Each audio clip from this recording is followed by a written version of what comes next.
But this is the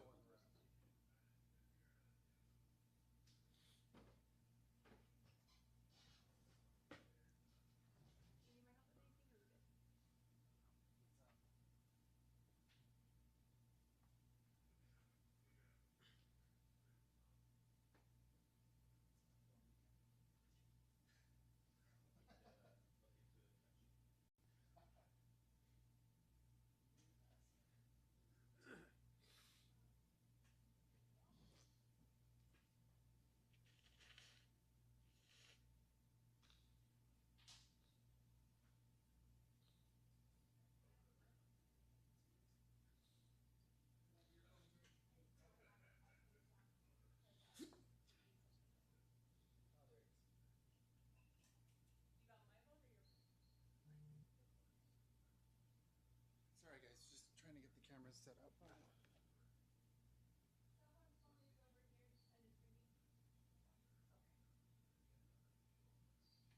you in a bit.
Are you first ref?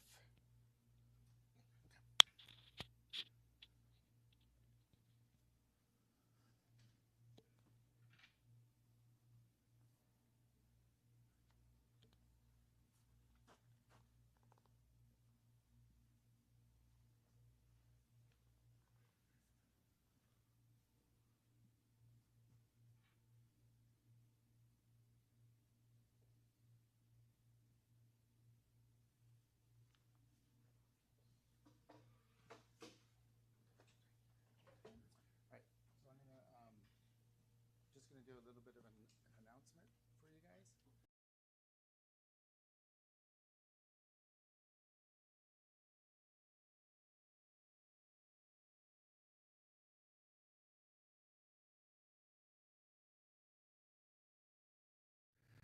Welcome everybody to the finals of the Seattle Snooker Open, the 2025 edition.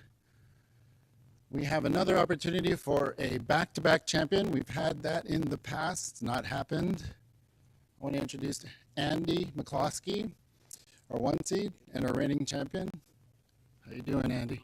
Oh, good. There's pre-match stuff. Yeah. Yeah, all good. Yeah, no, looking forward to getting going and getting playing. Good for you. Go ahead and have a seat and get ready to go. And having a fantastic tournament as well. Jackie came from the depths of the group stage and then killed it in the last 16, the quarterfinals, and the semis. Well done, Jackie. Great tournament so far. I mean, enjoy. Yeah, Yeah, excellent. good. Excellent. Go ahead and have your seat.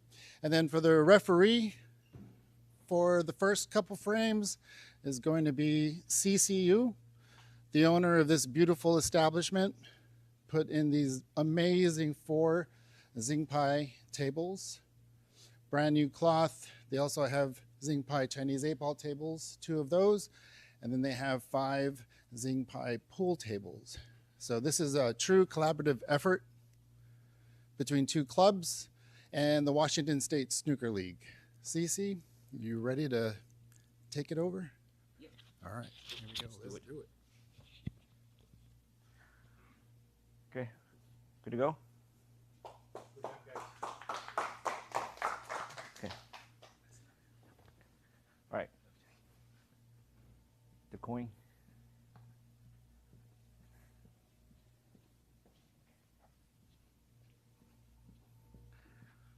Okay, who wants to call it? Hat. Tail it is. Okay. Okay, frame 1, Andy to break.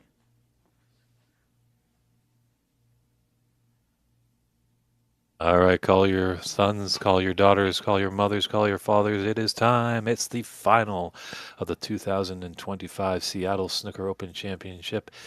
Frame 1, Andy McCluskey looking strong, hasn't dropped a frame at all in this tournament, taking on Jackie Wee. He's the reigning champion. Andy McCluskey is. It's David Burney in the booth alongside Christian Youngers.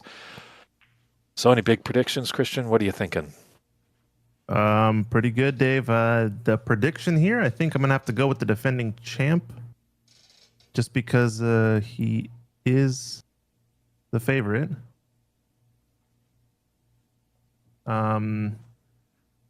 Other than that, I'm not sure. I mean, Jackie Wee, we know he's played well at times. I haven't seen him play too much in this tournament, so we're gonna have to keep an eye on him. 1.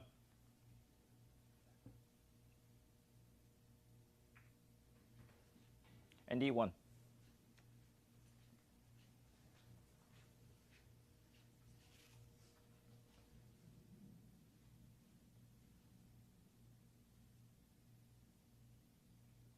All right, just a bit of a issue with the scoreboard, but we're off and ready to go. Best of 9 here in this final.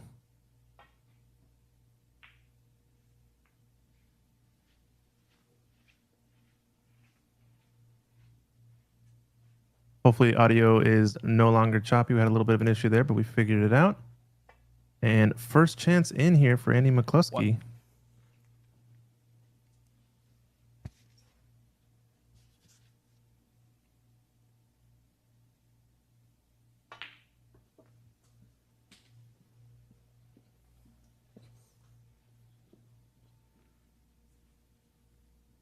Eight.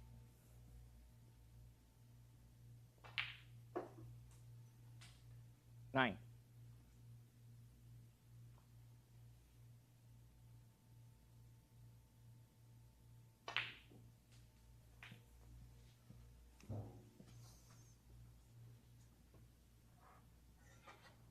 16. And Andy McCluskey just carrying on where he left off. He's dancing around that black quite nicely. 17.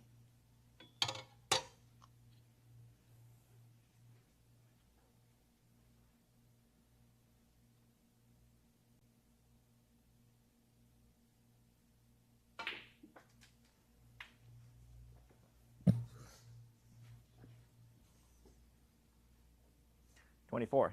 This is what you want to do in a final. Get off to a good start. Stake your claim in the sand. Yeah, great start for Andy. So yeah, before I 25. got distracted, but yeah, looking at the 2 players, Andy McCluskey, the favorite in this tournament, defending champion. He's got all the things going in his favor. Jackie Wee is kind of the outside option, the outside chance, maybe the dark horse in this one. Haven't seen him too much in this tournament, but I know he has been playing well. He did beat Varun pretty handedly in the semifinals. I believe it was a whitewash 4-0, just like how Andy's was over Dave Daly. So I think honestly we are seeing the best 2 players in this tournament just based on performance alone. You would have liked to see maybe CCU as room owner be possibly the winner of the first time it's hosted here at Empire, but had an early loss, I think, against was it Kevin? Who did he lose to in the knockout stage? I'll have to look that up. I think somebody in the chat might know. Andy, 32. But he was the other, I think, big favorite that a lot of people had with a decent chance at winning this event. But it's nice to see CC's donning the white gloves as he's the man in charge of the table, referee. CC lost to Jackie in the first round, elimination round, 2-3. So they went to a decider. So pretty much it could have been CC in this position as easily as Jackie, as they probably were pretty even that matchup, it seemed like. But here we are.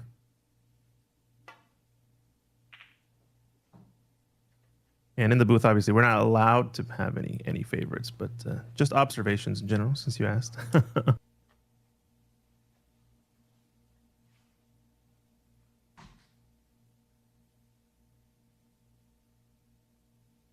Now, this is the 4th year of this great tournament.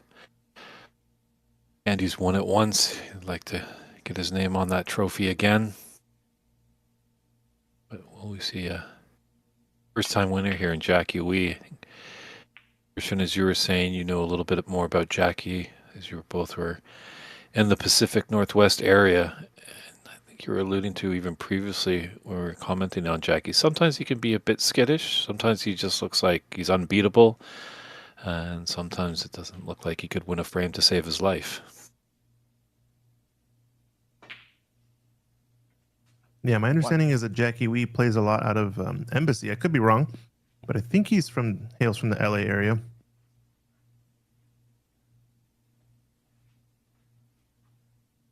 He has shown up to many a previous U.S. Snooker Nationals. And the first time I met him, he came up to the U.S. Nationals that was hosted at Ox 2022, I believe. And that year, he was in my group, actually. Him and the current U.S. pro player, or now, I guess, off the tour, Ahmed Ali El Said. The two of them were both in my group, and they, I think, ended up advancing. Jackie just pounced on me and destroyed that match pretty easily. But the one with Ahmed, I had a decent chance to get a couple more opportunities. So let's see what Jackie can do here. His first real chance to table. I'm used to him playing very quick, but I think he's managed to control his pace a bit, play a little bit more focused, maybe. He's looking determined, at least. And he plays kind of a no-nonsense type game. He doesn't really do anything too flashy. Plays pretty straightforward, pretty simple. Doesn't show a lot of emotion either as a player, so should be fun because I think Andy McCluskey definitely likes to show his emotions sometimes, especially when he gets frustrated, missing scenarios that he thinks he should make, and otherwise.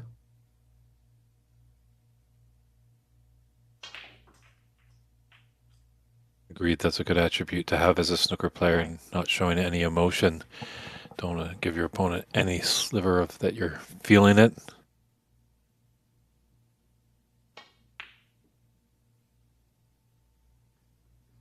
Jackie 9. Is there a path to that potting angle for this red by the brown? You're just having a quick look, and doesn't seem like it does. Yeah, he's going for the one over the pocket. Going to be a thin one. Got it at pace with running right-hand side to come around, I guess, for some of the colors. Gets away with it, I think, too. Yeah. Leaves a bit of a back cut, but it's nothing that's worth really any colors because the black is pretty safe. I mean, this back cut into the middle, left middle pocket, so just going to play safe with this red, I guess.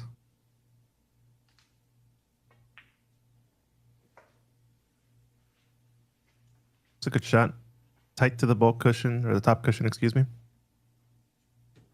Kind of forces Andy up table if he wants to play any sort of safety, but he knows he's losing initiative if he plays that slow rolling shot to try to get him behind the green or the blue, because that red up by the brown is ripe for a nasty snooker. He's going to go the other way, try to leave him on this left part of the table, but that red that he pushed up might be on.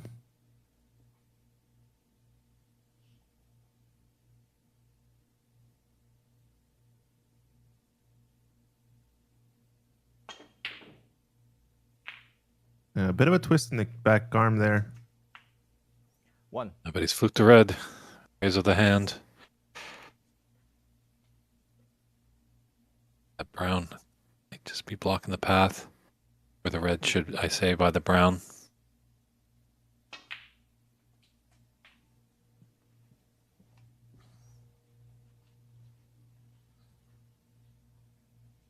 Four.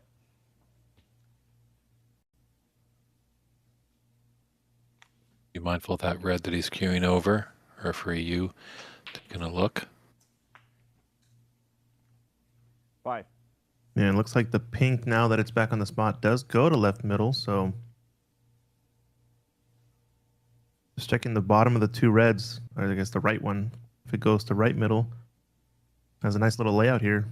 It'll open up the red to the right corner next. Playing forward on it. I wonder what he was doing there. Didn't seem like he's playing for much of a red. Did he just decel and lose his stroke timing? Maybe that red to the right middle was not actually on with where the pink was. Interesting, I would call, mistake there. But not going to be that costly since it doesn't really leave a shot for Andy anyway. Cushion first here? No, it's slow.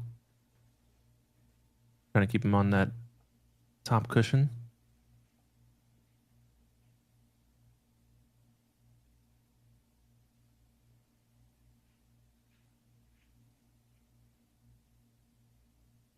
Both players kind of avoiding trying to play the safety that's going to leave the cue ball up near the green pocket, since that red below the brown is still kind of there. It's a little bit less of an issue now with the other red along the left side of the table. I wouldn't mind nicking off the right edge, or the right red, excuse me, up to that corner. You might be playing offense here, though.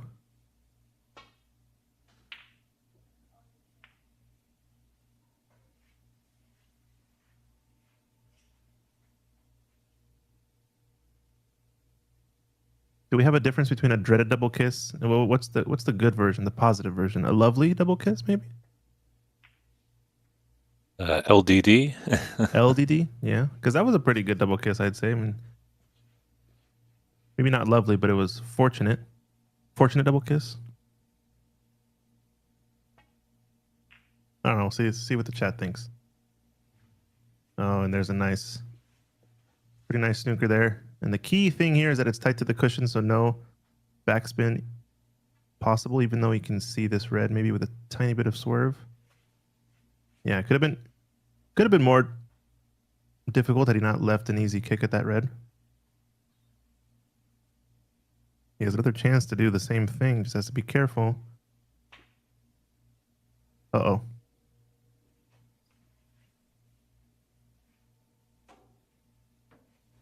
Yeah, he's okay. Now we're going to start to see a sort of a reset of the table. Red's going to get punched back down table. Oh, nice shot from Andy. If this red can hold up.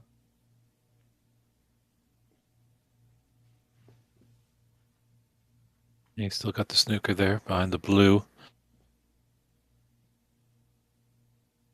This is still something to keep track of, because if you go sail past this red and don't get contact, you're going to leave that red over the right middle pocket next. So did well to push that other red down table. And he's going for this. Shot to nothing. He likes these.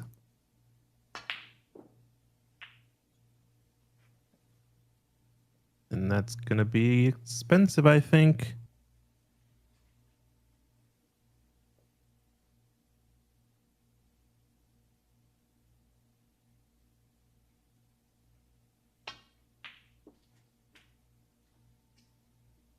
Pat says French double kiss. Yeah, I mean, that's too simple. That's too easy, though. 1. Okay, that's where I say always a double kiss is warranted over there in France. France, that is. Yeah. Oh, nice shot. Opens up the red. Does he hold and push the black closer? Wow. That extra little nudge on the black actually makes it probably 25% of an easier shot, at least. Now that it's a bit more off the cushion and just a bit closer. So pretty big shot there for Jackie, even though he might have gotten a bit fortunate. Again, with a double kiss off of the breakout. Pushing that red off the left long rail. And with the 2 open reds, might be able to try to reset the black. Oh, this is a mistake here, though. Might still be able to get to this, but he was supposed to be in the middle of the table somewhere there.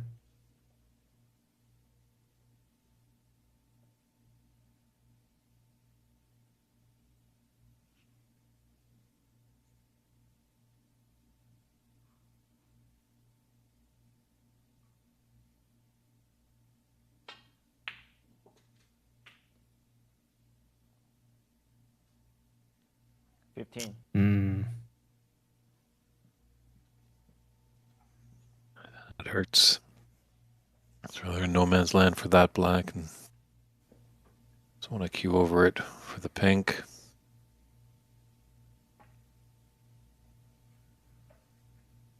Jackie 15. Well, he's crawled back into this frame with that 15 break, only trailing by 5 points. With 43 on the table, it's the first frame of the final, the Seattle Snooker Open Championship.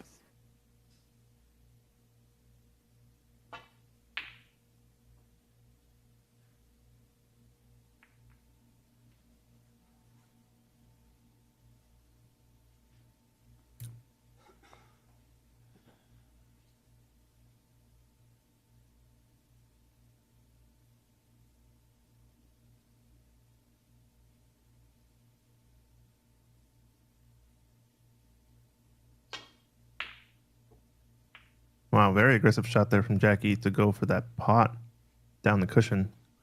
It's kind of fortunate that he's pushed the second red safe, but had he pushed that any closer to the left corner and missed, could have left both reds on with at least an open table and a tied up black, which definitely favors Andy in this situation. So maybe a bit more good fortune in Jackie's direction, since he had that fluke earlier on in this frame, led to a few points break. And then a couple of fortunate bumps here and there.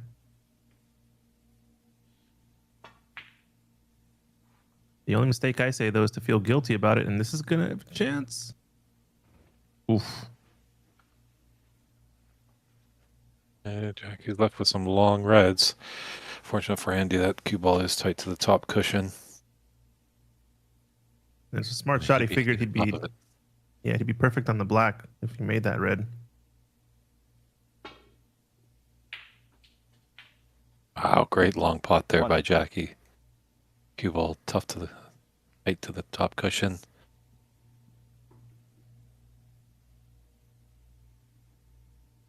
Got the green to its own pocket.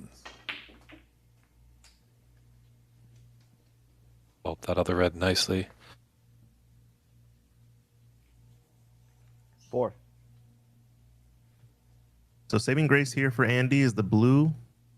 It's pretty safe, and but I think the yellow does pass it. So Jackie's going to get a chance to go 5. pink, yellow, green, brown, and a tough blue.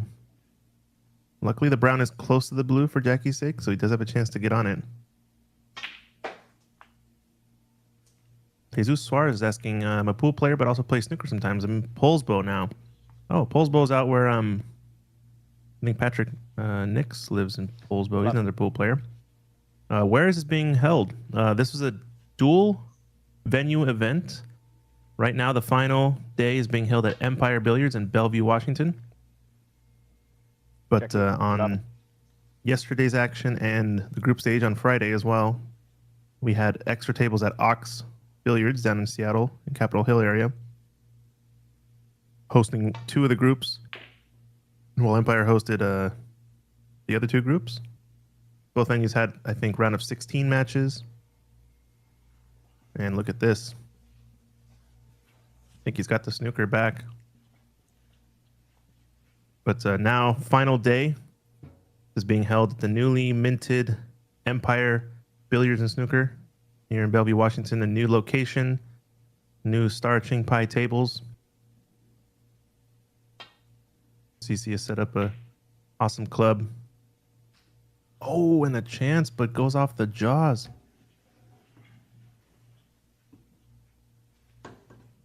Yeah, it could be a colossal mistake there for Jackie. Let's open the door for Andy. What's he going to do in the room? And we were talking about that luck from earlier. It's kind of what got him to this stage in the match, I feel like, in this frame at least. And 2. it always seems to bite you back, as he actually, I think, gets pretty unlucky in that scenario, pushing it off of the far jaw to leave a wide open yellow. So I think, when folks talk about so much, oh, I got unlucky, I got lucky, this and that, you did, but it also very much has to do with what you do with that luck as a result. You can't feel guilty in the cases where you get lucky, because when the situation is rough against you, it can sometimes be pretty brutal back. So you just have to try your best no matter what.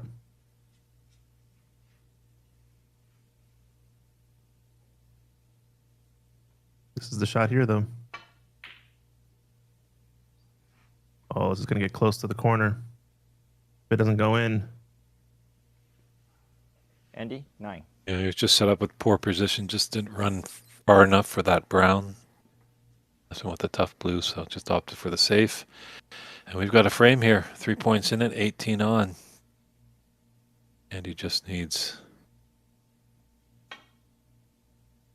blue and pink. Take it. Same with Jackie. And he's blocked up that pocket.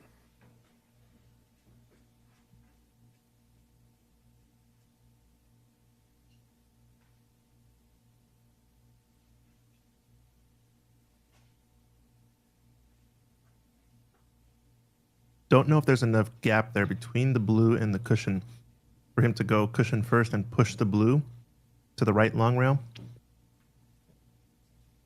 Might just have to thin off the top edge of it and hope to get in behind the black.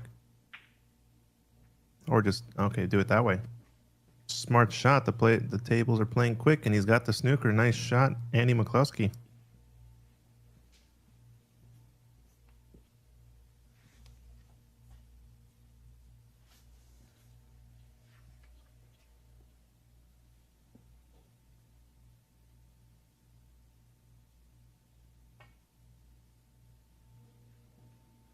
It's gonna need some run. legs.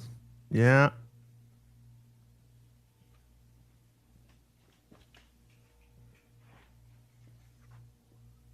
Wow, did he get there? He got there. Referee was right on it. And it's not touching. Wow. I bet Andy could hardly believe it. Referee CCU was on the spot watching it.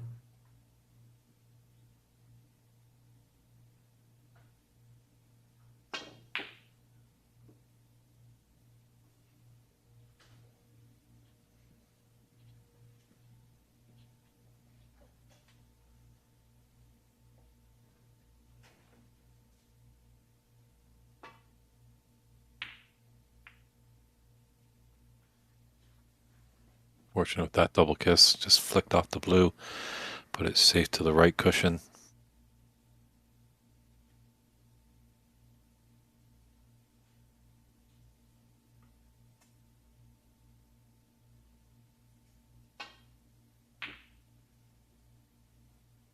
Three cushions, but needs more topspin on this cue ball. It's going to leave a shot, I think. Yeah, I'd be surprised if Andy refuses this in the first frame. Now, if we were in a deciding frame, it might be a different story.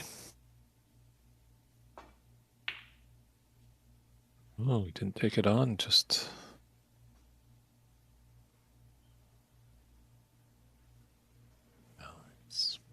He's got it. A half ball snooker there. Yeah.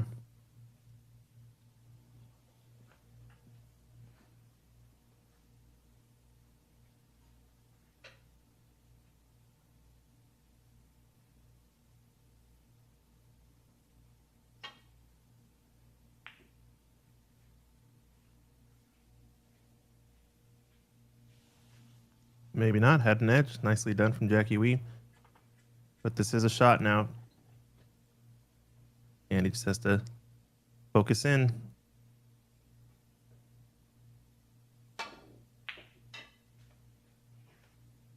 Stabbed at it through that follow through.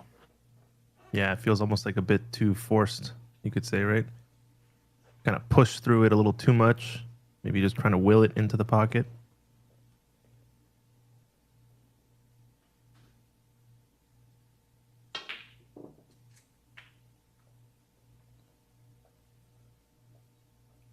Five. It's pink for the first frame for Jackie Wee to put a dent in McCluskey's honor. The first frame that he'll lose.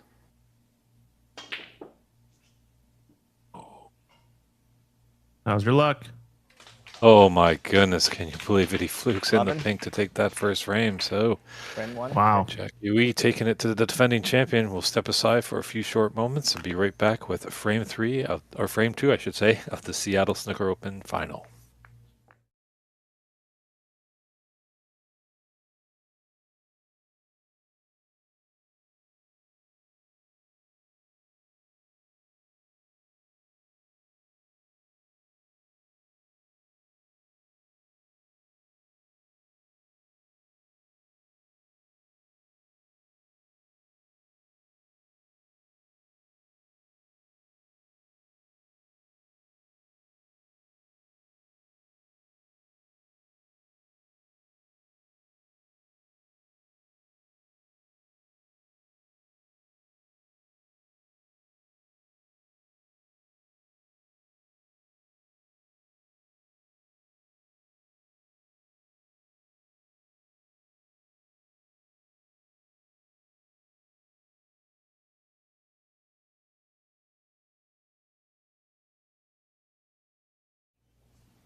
And welcome back to the final of the 2025 Seattle Snooker Open. Jackie Wee breaking off to get us going in the second frame. Had quite a colossal fluke on that last pink. He only needed it and took it into the top right, but fired it really hard enough that it spun around and found its way into the bottom of the green pocket. And now another little mistake here by Andy McCluskey's opened the door for Jackie with the first opportunity.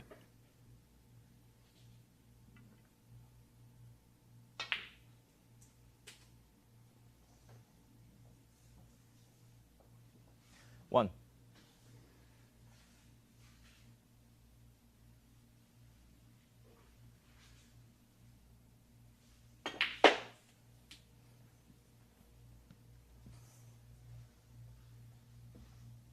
I don't know, the champ 6. might be in a little bit of trouble here.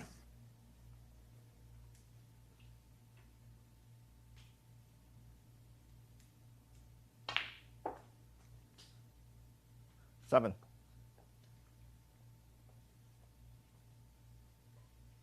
Jackie just a bit on the wrong side on this blue, but has a red close to the left corner next.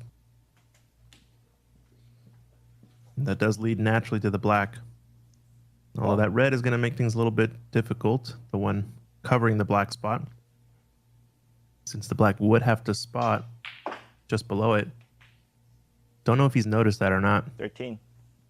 Either way, though, he's kind of lost his cue ball here. Might be into break, barring some big shot. Let's see. Yep. Tricky. 13. So a pretty fortunate win in the last frame for Jackie Wee, and the bandy's going to be thinking to himself, how has he done that? But he's got to stay composed. This is a best of 9, so that's the idea behind the best of 9 is to kind of, hopefully eliminate any sort of big outliers that could drastically shift the match. Oh, what's going to happen here, though? Sometimes the pack will split and send a red up table, actually, depending on how the balls lay. And that's kind of what we saw there with that loose red. And that's a chance for Andy. A realistic chance, I'd say. Knocks that in, and black over the pocket. He's got his first real chance here. Leslie Webb is asking, do they ever play golf at this club? I actually don't know the question of that, but I'd imagine majority of what gets played on here is actual snooker and not golf, since I don't know there's a lot of pool players at CC's club that are regulars. But 8. you should come and check it out and be the first to start the wave. I know a lot of pool players love the game of golf. Not golf with clubs like on a green, but golf on a snooker 9. table. It's a fun game. Some might say a gambler's game. But we're here for the snooker, at least today. Seattle Snooker Open Final. 16. It is interesting. Sometimes at golf clubs, they do set up snooker tables to have some events, and it's interesting with Leslie chiming in. I remembered of the great female golfer, 17. Hari Webb. So I wonder if there's any relation. So I thought she was actually maybe talking about actual golf, not the golf that's played on a billiard table. Oh, mistake from Andy here, though. He was trying to cannon that red to hold shape for the red closest to the left 24. corner next. And he's just caught the back half of the red and sort of sailed past the one he's trying to cannon. So he has to take this one now into the middle. It is a recovery shot, so he still could be okay. Done well with it. Very nice shot. This is a wonderful opportunity. Lots of red spaced out. Nothing really tight against the cushion, so I could definitely see Andy taking the frame here at this visit. 32. Just running a bit of trouble there. Yeah, it's that same red causing him issues. And now I gotta take a difficult red that's just above the black.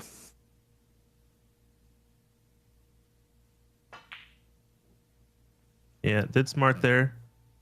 He's looking at himself like, no, what have I done there? I've had all the world, the chance I've ever wanted. And he's gone and just made a mess of it. He'll be first to tell you there. That's all on him.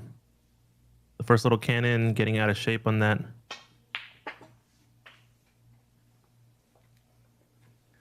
One. Leslie Webb saying golf on 6x12. Apologies for that, Leslie. And now Jackie with a real chance. Still, all those reds out in the open. 8. Black on its spot. Pink available, I think, only to right middle now, but with the black, they're going to have a chance to open up the pink later. Unless it passes here. Does it pass to left 9. corner? I don't think so. Yeah.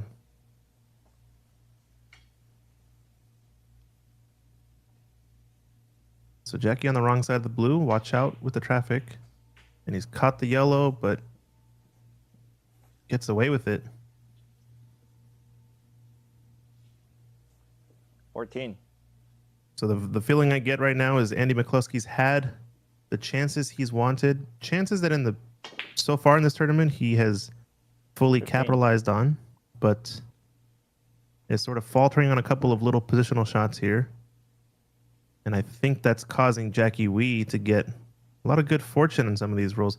If I was superstitious about this game, some might say it's because Andy's missed the few opportunities that he's had that has given Jackie the good rolls, you could say. But I'll leave that to the superstitious types, you know what I mean? 22.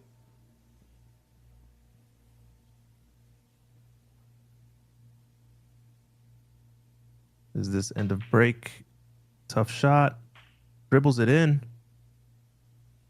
And once again, he's okay. 3.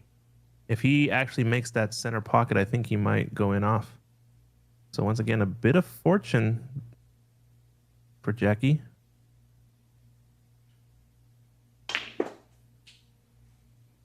And if you're going to get any fortune, this is the time. Wow, he sailed past everything.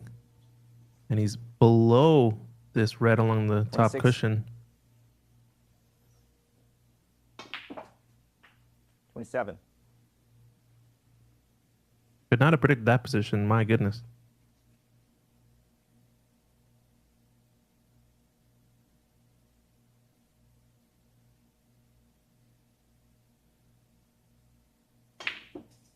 Around the world. How's your luck? Watch out, middle pocket. Oh, man. I got a slice of good fortune there. 34. A little bit. He just keeps rolling with it.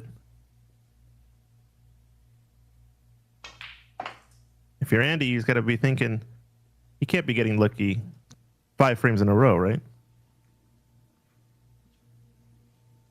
35. Oh, But like on I that said- last black, he was running around the table. He's fortunately he didn't go in off as you saw, and he could have easily cannoned in solidly one of the bulk colors.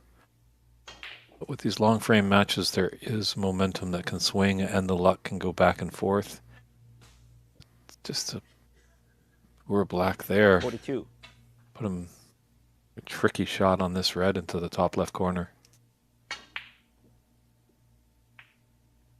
How's his luck again? Jackie 42.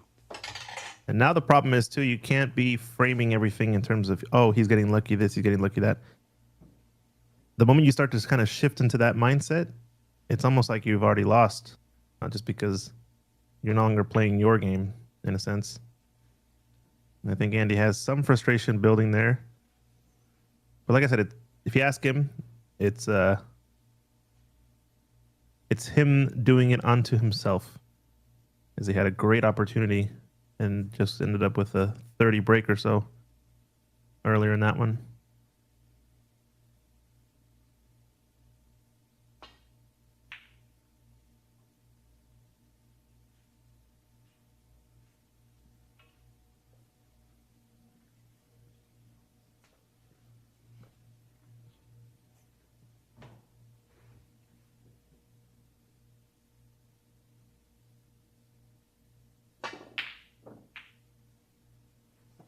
Andy was going for that yellow pocket with that red. Risk was there. Just left a thin cut into the left middle for Jackie.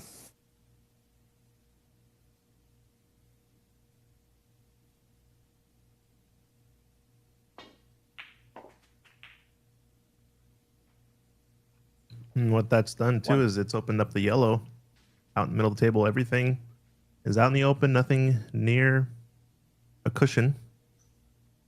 So it's practically negligible, I'd say, the 24-point lead. Just because these colors are very runnable by either player. Red One in the YouTube chat saying he played Jackie yesterday in the tournament, and he is an unpredictable and phenomenal potter. Yep, I completely agree with that. He tends to shoot shots that you maybe shouldn't shoot if you were to teach someone how to play the game of snooker, per se.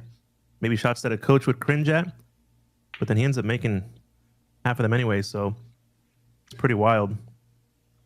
Is he going to get away with another one here? I faltered a little on that safe. Double kiss on the yellow. Yeah, I guess could we say that Jackie Wee might be the Alex Higgins over here in America? Alex Higgins, the great player from Northern Ireland, was definitely erratic and wild, but what a talent on the table. Yeah, I don't know if I would put him in Alex Higgins' camp. He's definitely not. He's much more subdued. And wow, long pot there from Andy. Well done. Gets on the black too with yellow over the pocket. Like I said, this 24-point lead with the red, with the colors how they lay, this is anyone's frame still. But yeah, with maybe there is a little bit of erraticness to Jackie's game in that he kind of just 8. moves around the table and plucks away at things, but I feel like Higgins was just a more emotion on his sleeve, almost willing the ball around the place. 10. An active user of what I would consider body English or body side spin. You know, sort of that post contact, I'm going to will the ball to this edge of the table, whatever it might be. And a lot of emotions, you know what I'm saying?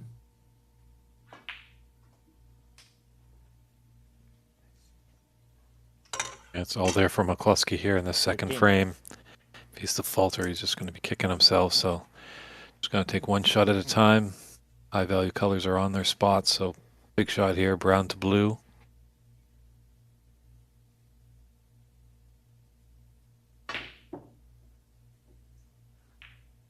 And he just had the off angle there going the wrong direction, causing him to draw around 2 cushions. He did get there. Maybe at the expense of the shot, though.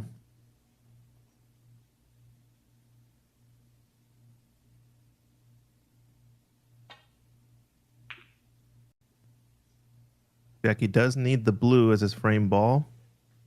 How's the snooker here, though? No, I think Andy's firing at this. Maybe not. Let's punch it up table, yeah. I think it had just enough angle that you know the cue ball was going to come around the rails if you hit it hard enough for the brown not to settle.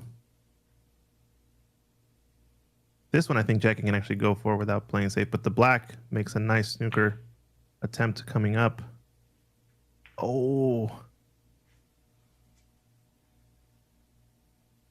Just a touch of ace, just to bring it back a little bit, and they would have been nicely behind that black, but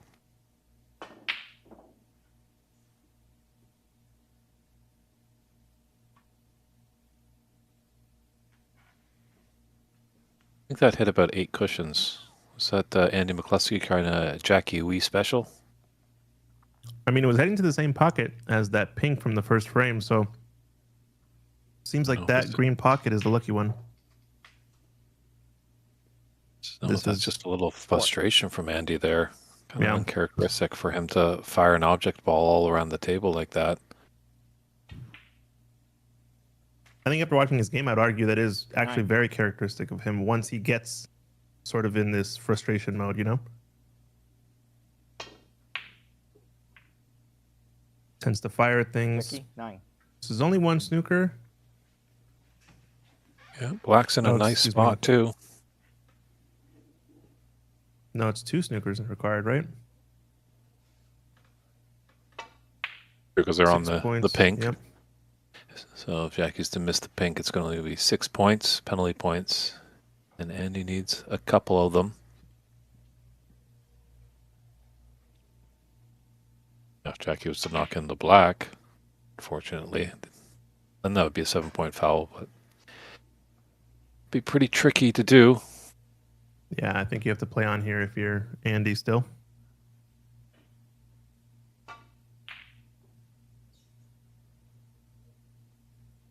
Even if it is for the sake of just trying to get the arm loose and pot a few balls. Look at little touch shot here on the pink for the second frame. Couldn't get it.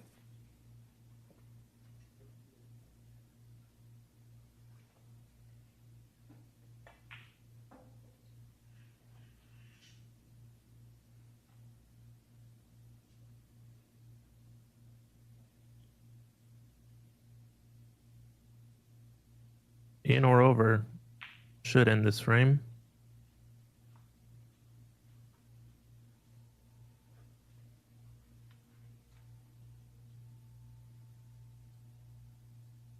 This is a chance for Andy maybe to go in 2 cushions behind the black. It's very close to the potting line, but not quite. No, the pace is a bit too speedy, and he's kind of pushed the black even almost worse now.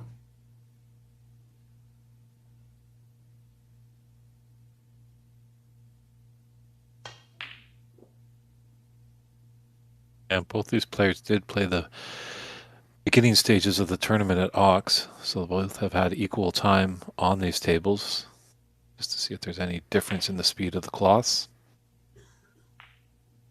Oh, smart here, though, from Andy, getting the black out more in the open, so now it's a bit more utility to it where it sits now. Play snookers or safeties in behind. And the longer this goes, I think more momentum Andy's going to gain to his favor, even if he loses the frame. I think if Jackie can get this done and dusted and get on with it, he's going to be feeling good about his match play so far. But Andy is quite comfortable with kind of slowing the game down here, even though he's behind, just because, I don't know, back to that maybe a little bit of a superstition, the momentum part of the game, trying to get your player off their rhythm.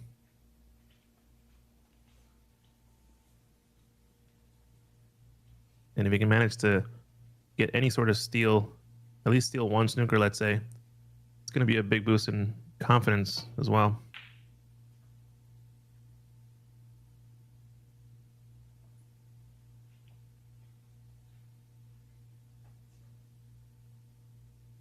Jackie's just got to hit pink ball and the cushion at the same time as it's tough and tight against that rail.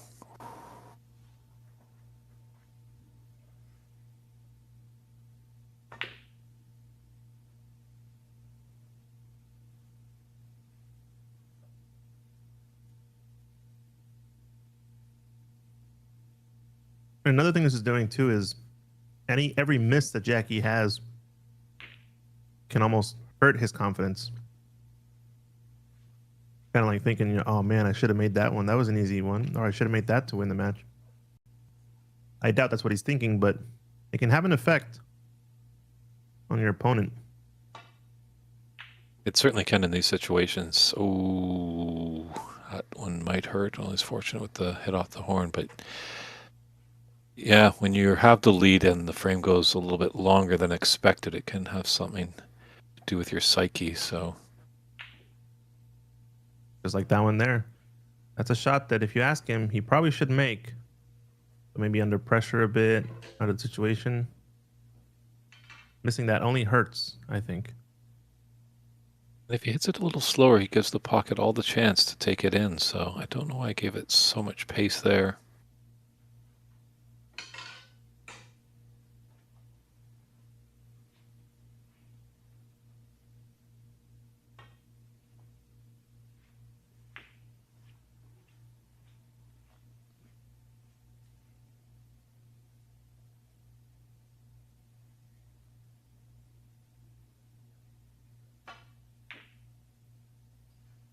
Oh, this is close. This is close. Very nicely done. So he's got one. Well, he's got one snooker. He needs the foul still.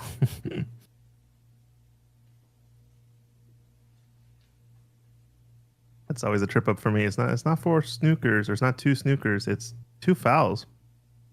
Can often be taller order, especially against these strong players. And wow, just nips it.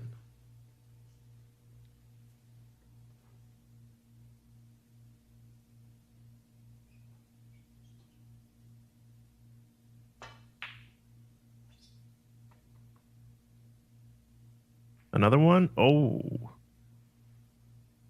An effort. I mean, he was just at that just that subtle bump away from getting in behind that black.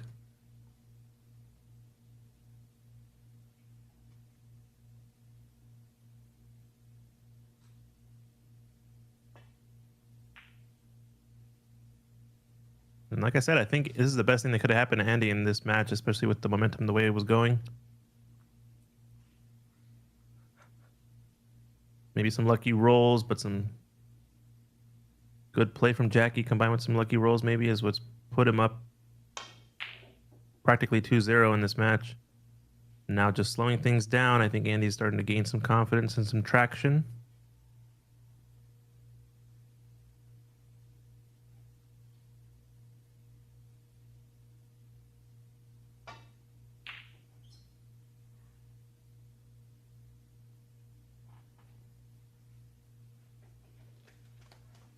It looks like it looks like a little path by the black to this pink.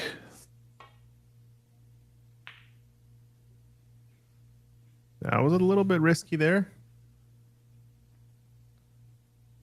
And as long as Andy's got these shots, I think, that are coming down toward the black, where cue ball's up table, pink between the black and the cue ball.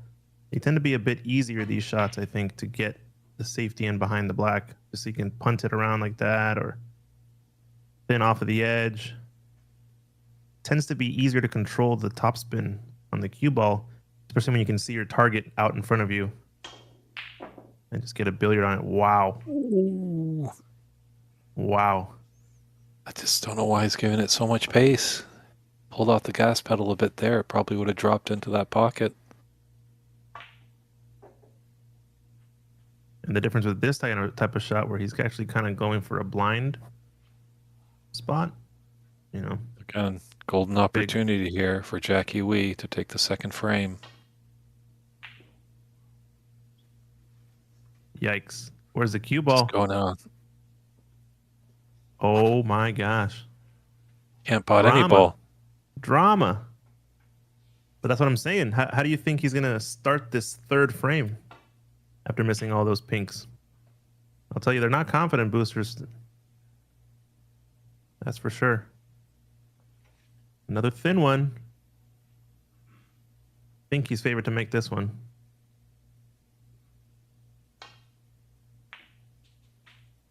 And there it is. Puts the frame to bed. Long-awaited pink. Yes. And a frame. So Jackie Wee takes that second frame, 71-45. He's got a 2-0 advantage over the reigning Seattle champion. So what can Andy McCluskey do in the little break we have here before the third frame? Quick little pep talk, and we'll be right back with frame 3.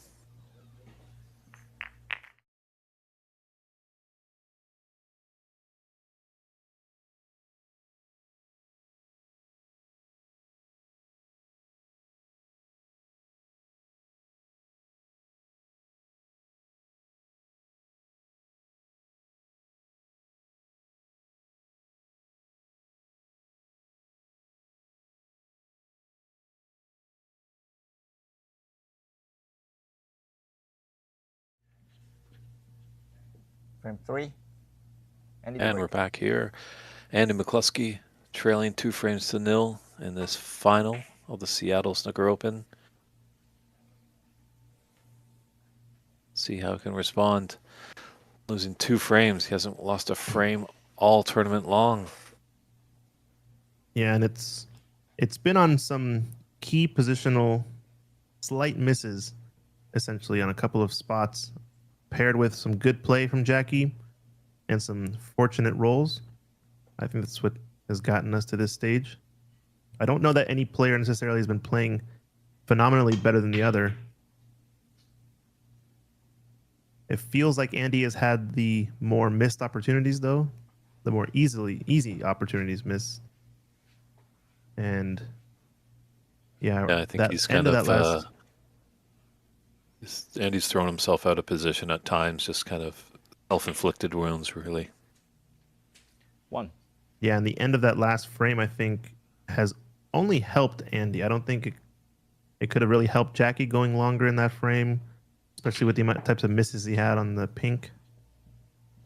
It can maybe deter his confidence, but will 6. Andy rewrite the narrative here? He's once again in on the reds. This is 7. kind of how he started both of the last 2 frames. First, if you remember the first frame, I think he got off to like a 30-some-odd break or so, but missed kind of an easy shot. And you'd be surprised. 14. And then the second one, he also kind of had a few. In the middle, I guess he had a really easy layout possibility, kind of similar to this. 15. Let's see what he has in store then.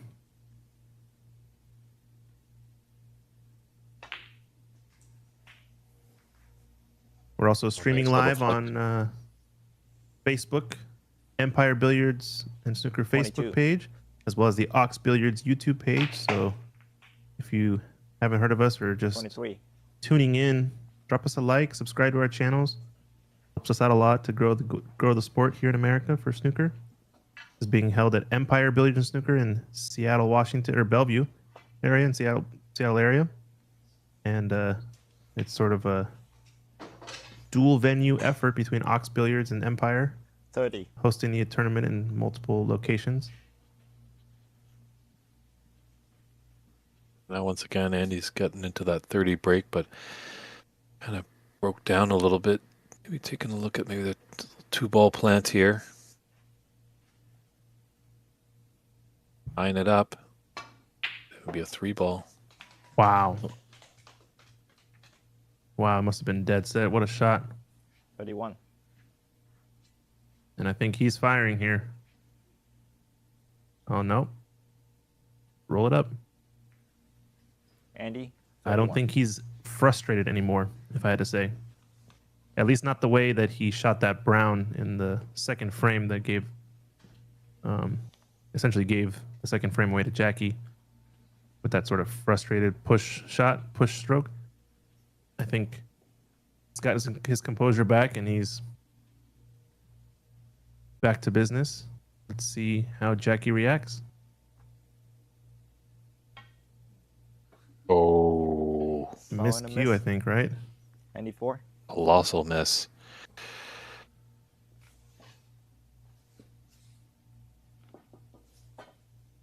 Note to all the new players out there and youngsters, chalk that cue after every shot, just so you don't leave any chance at a miscue.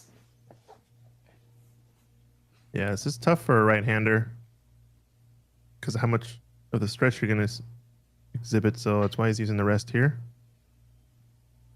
Gonna go past this red. On the miss. 94. And they are playing with unlimited putbacks or putbacks until snooker's required, right?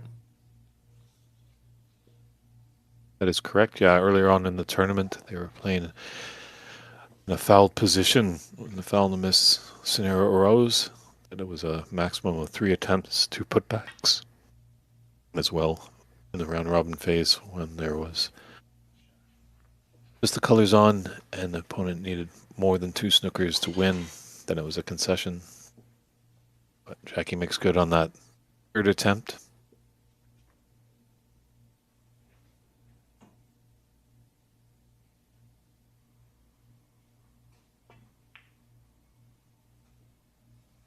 So I noticed Andy playing much more aggressive safeties, especially in the match with Dave earlier today.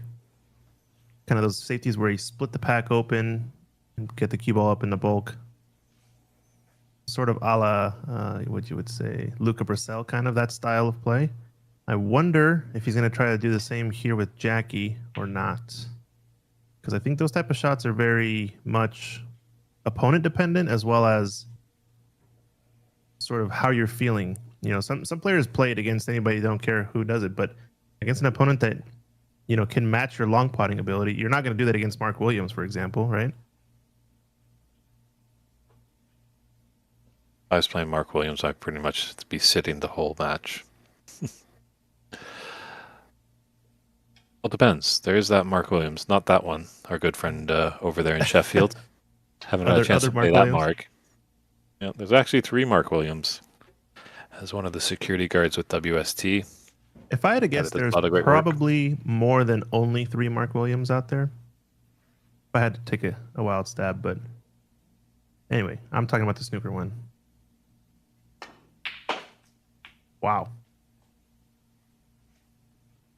Will boost your confidence drilling in a long pot like that. 1.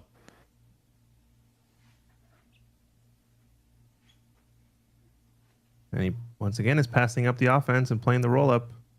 So very disciplined here from Andy. Andy, 1. Like I said, I think that shows if he's very frustrated, I feel like I've seen him play where he'll just rifle at that brown, try to come up table, just sort of out of trying to force something to happen. But just the fact that he's chosen the roll-up safety twice and he's noticed how Jackie maybe has struggled, extracted a few points from it as well. With the lead, shows that he's got a lot of composure still, and he hasn't lost his head by any means.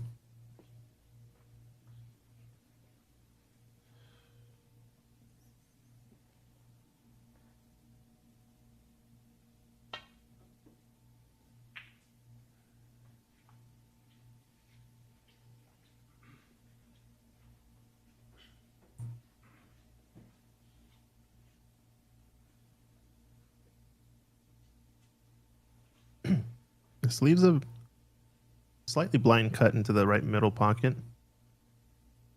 I think he can hold for a bulk color here. Yep, looks nice. 1. So mistake forced by Andy McCluskey on that roll up.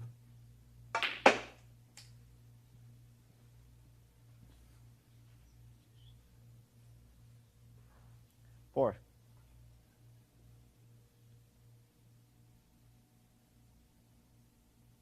This is a tricky red into the left middle.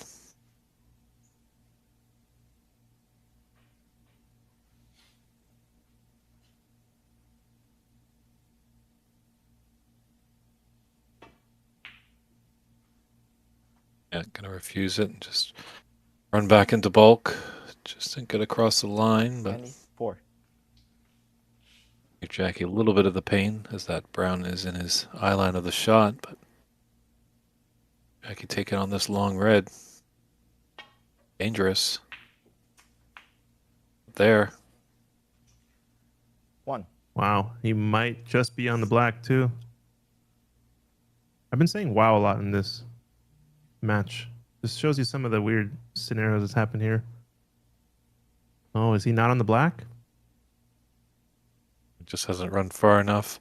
Fortunately, those two reds blocking the path.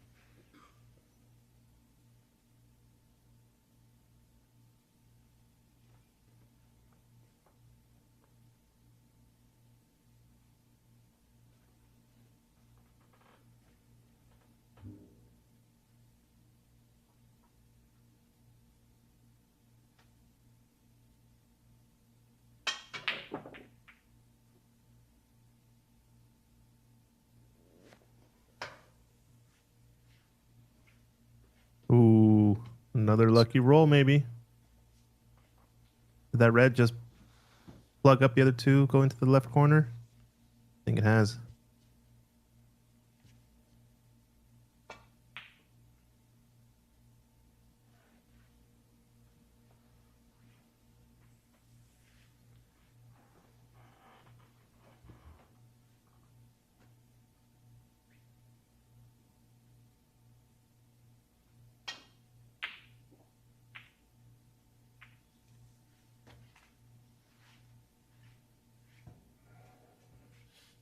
So hand on the table, we've seen Andy McCluskey knock in these long reds. This one's pretty risky though, just because you'd imagine he'd leave something on if he misses it. If he has a chance to go forward, I don't mind going forward and playing back into bulk. Green is available. Oh, and he's made a mess of it. Maybe he gets some good fortune here. No, I don't think so. Red right above the black.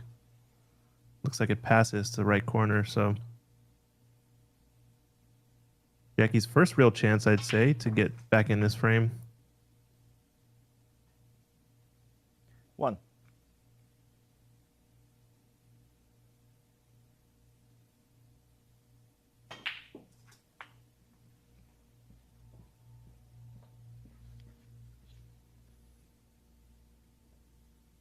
Eight. Yeah, sometimes Jackie just looks a little wild for me, but he's been able to make it work.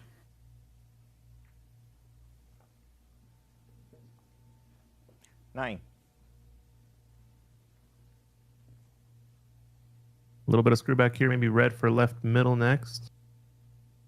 Or does he zip it back, try to play for one of the reds on the right side? Yep, chose to go for the other red to left middle. 16.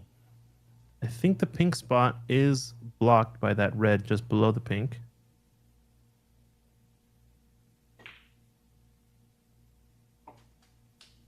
So black it is. 17. Been high on the black that he can come off the top cushion. this side and shoot to the left side of the table to be on that red that's below the pink. It's going to be a bit short, though. Needed a bit more angle, maybe. Tyler A is wondering what the high break of the 24. tournament is so far. It still stands at 92, done by Andy McCluskey. Oh, he'd love to break that in this final, wouldn't he? That would definitely shore up a frame and shift momentum in his favor drastically. This is probably end of break unless he can knock in this double. Maybe the treble. Oh. And does he get a roll again? Another Jackie, roll off 5.4. of a miss. Would have left a sitter of a red into the lower right corner. That's 2 in a row now for Jackie, and going to be counting his wishes here because you have to imagine this good fortune at some point is going to end. 1. Definitely And needs he longer says- form frame matches. We do see that more often, that some players might have the luck at the beginning, but over 9 frames, things can change. Yeah, I have a feeling that's what's going to be the story here, at least in terms of the luck. I'm not sure about the outcome yet, 8. but Andy says, to heck with your good roll. I'm going to knock in this tough red with the rest and make my break anyway. Now he's solved 9. the pink spot situation. He's got a tricky black because he's got a lot of distance between the cue ball and black, almost against the cushion. If he manages to get this in, I think he's going to shore up the frame.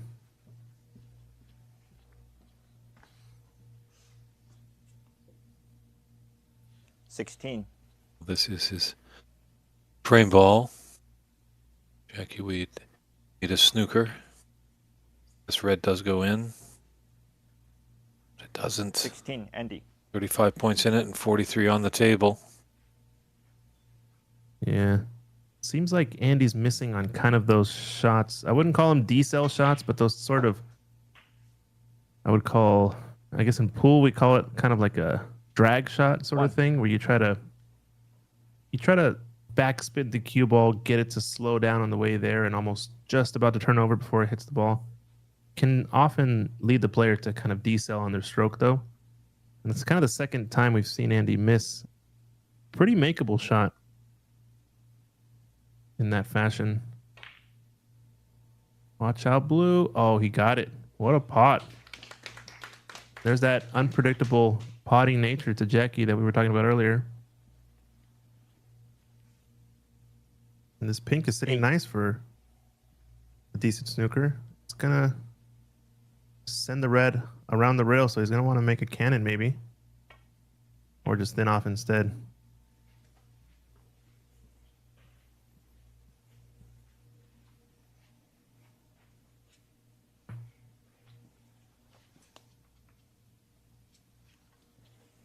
There should be an edge of this red.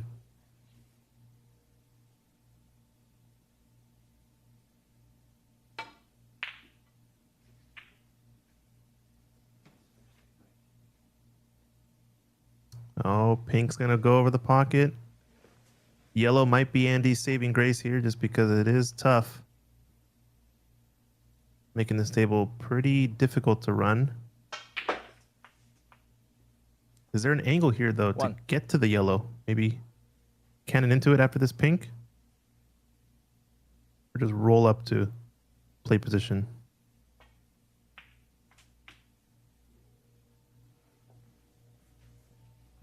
Oh. Well, he's got an opportunity into the green pocket, but it's certainly tough. 7.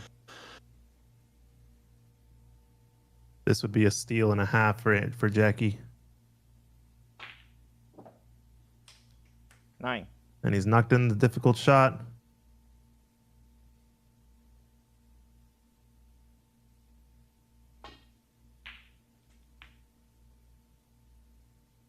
This would be some clearance.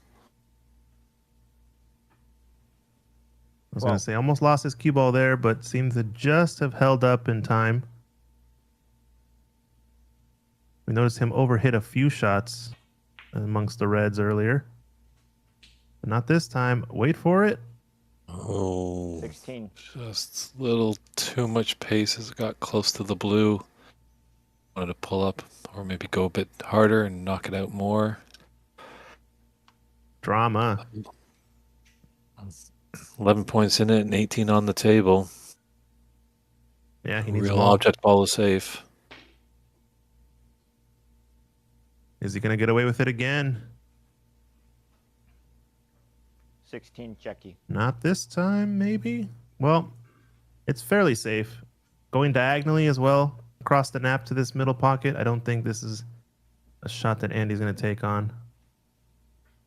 Yeah, it certainly looks easy on the TV screen, but when you're down on the shot at the table and playing in a final of a championship, it's very difficult. As well, the nap kind of plays into the shot a lot there. Since you're trying to slow roll it, it's going to veer the cue ball offline when you go diagonally upstream, as some might say, with the fibers going the opposite direction on the cloth.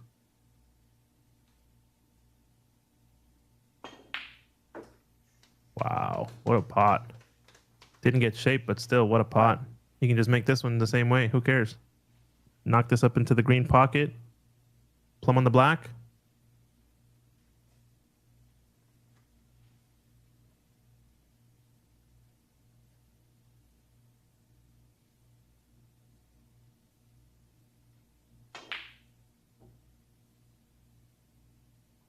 Maybe just a bit too greedy there.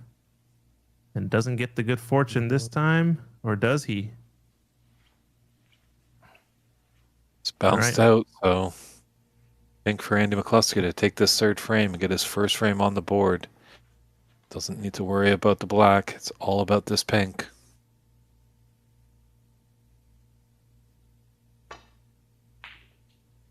Knocks it in. Well done. 86 and a frame.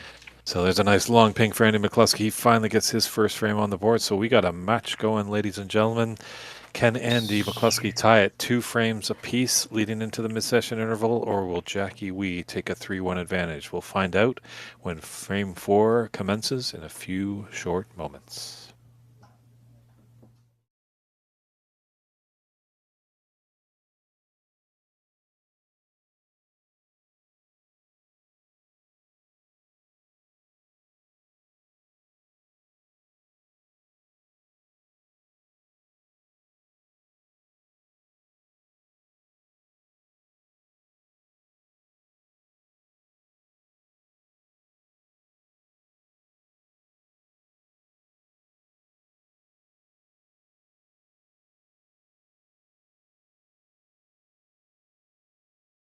Frame 4, Jackie to break.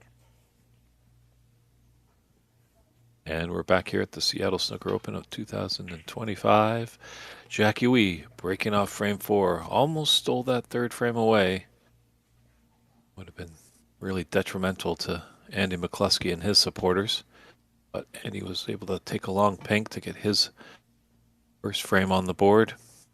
We're here at Empire Billiards in Bellevue, Washington. Co-host venue, Empire and Ox. Both rooms put together the work to make this tournament a great success.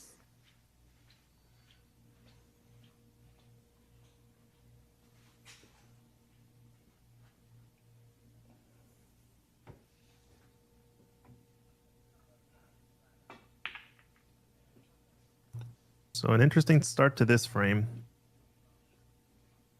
You kind of start to see, I guess, what I would call archetypes or sort of common patterns in a few different frames. This is a very common pattern where somebody does a dump shot, the black is safe, then all the reds sort of start to get pushed up table by playing the cue ball down to this bottom cushion. Feels kind of like you're playing one pocket in pool where all the balls are getting pushed up table. So we really haven't had this scenario yet in this match. So I'm interested to see how the two players kind of attack this. So far, the first 2 frames have been high flying and sort of a lot of offense, you could say. 30, 40 breaks here and there. This is going to be our first kind of more tactical battle at the start of the frame that doesn't involve going up in and out of bulk.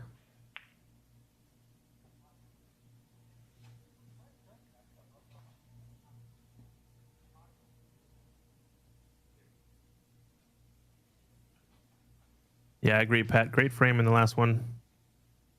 I think showcased a lot of good action back and forth.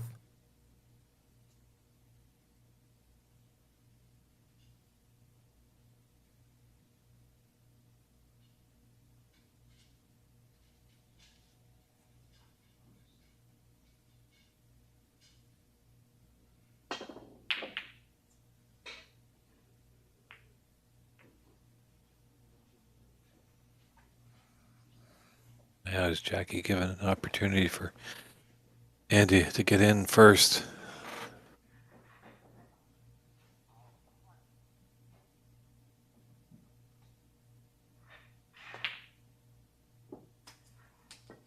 One. Wow. Great shot.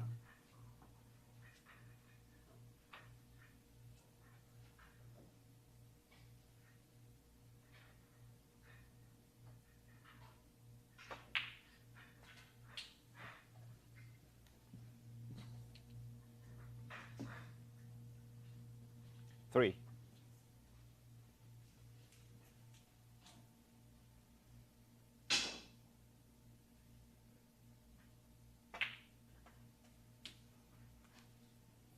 Four.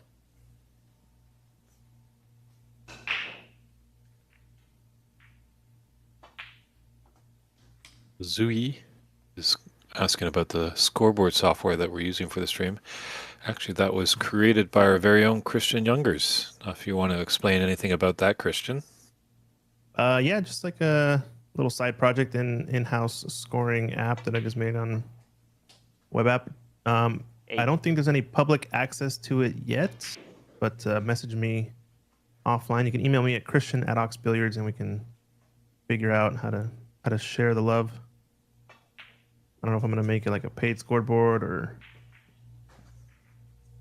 make it so where you can make an account and manage sort of all your tables 15. and whatnot. We'll see. Sort of depends on how much time I have on the side to add some features to it, but it gains a little bit of inspiration from the World Championships and hopefully pretty clean design. We kind of just use black and white since that is kind of the Ox colors. And oh no, once again, the theme holds with Andy dropping the ball, or lack of dropping the ball there on an One. easy shot. Followed up too by a miss from Jackie Wee. It's a careless shot. Yeah, be much better on this black after that red. Yikes. Sometimes that can happen too when you see your opponent kind of show some frustration. It can kind of affect your game as well. I don't know if that happens to you ever, Dave, but I definitely won. get that feeling sometimes. As hard as you try to ignore your opponent sort of showing emotion, sometimes it can affect you no matter what.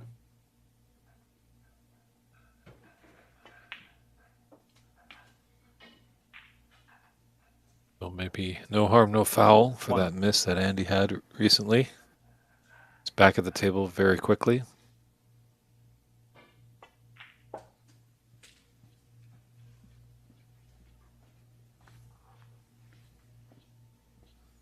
Maybe a bit of a shift because it was kind of following the same paradigm we've had so far in this frame or this match.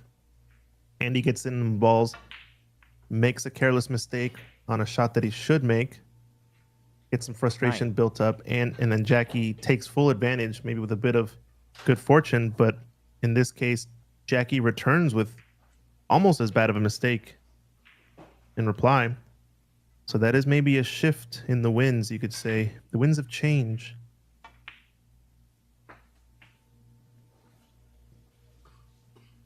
We'll see. I think this is going to be pretty important right here, this opportunity for Andy. He's still got one red.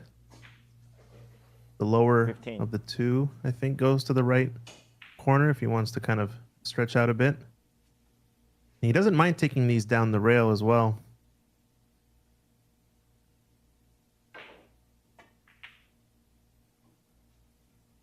Nice shot there. 16. Good recovery. Recover.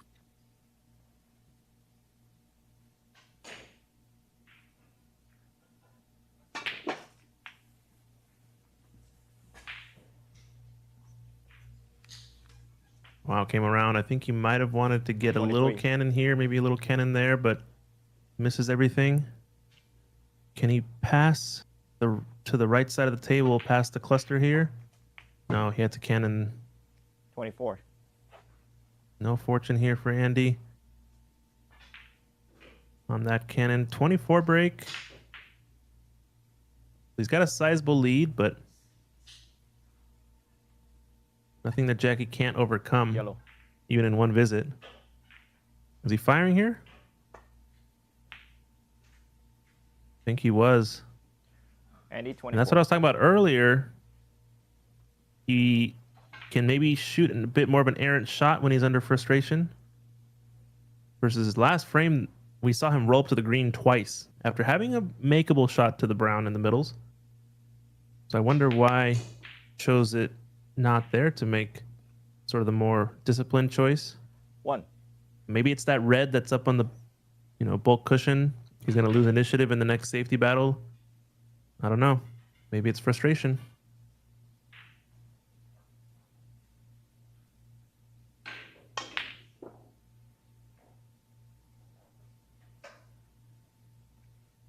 What's he shot on the blue? He's leaving a red on for Andy. This is the one downside, too, of Jackie's style is he can make those wild shots sort of a la Si Jiahui from last year, 2 years ago's World Championship. Shots that even the commentators are saying, this is a terrible shot. He should never do this, and then knocks it in and proceeds to run a century. That type of style is going to suffer when you start to miss pretty dramatically.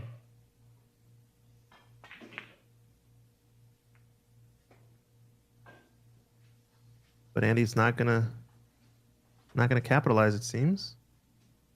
Maybe this red above the pink goes to right middle.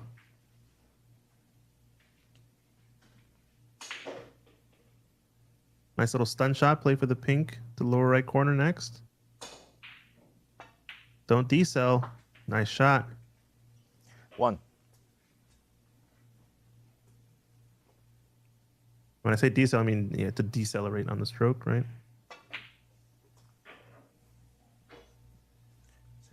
Jackie.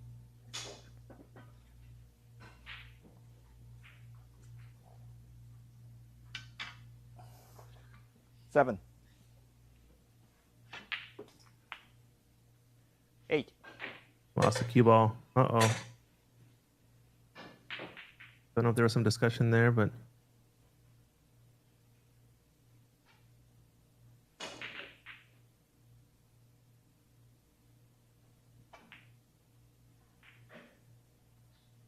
oh, yikes. Andy, 8. Well, a 45-point advantage with 59 on the table. And he's not out of this frame just yet.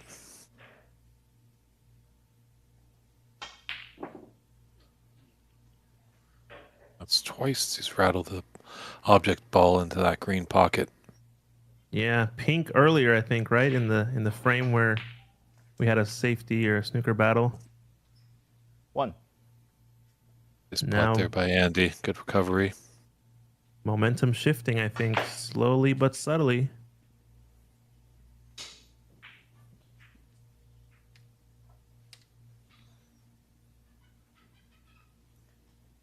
Eight. I think if you asked Andy at the start of this match if he'd be happy going into the mid-session interval tied up, he'd probably tell you definitely not.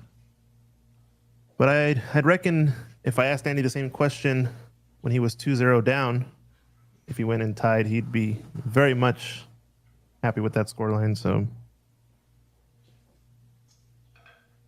oh, the twists and turns, especially in these best of nines. What a great snooker there. It's going to hit the green. Oh, no. Foul. Still a foul and a miss, right? Andy, 4.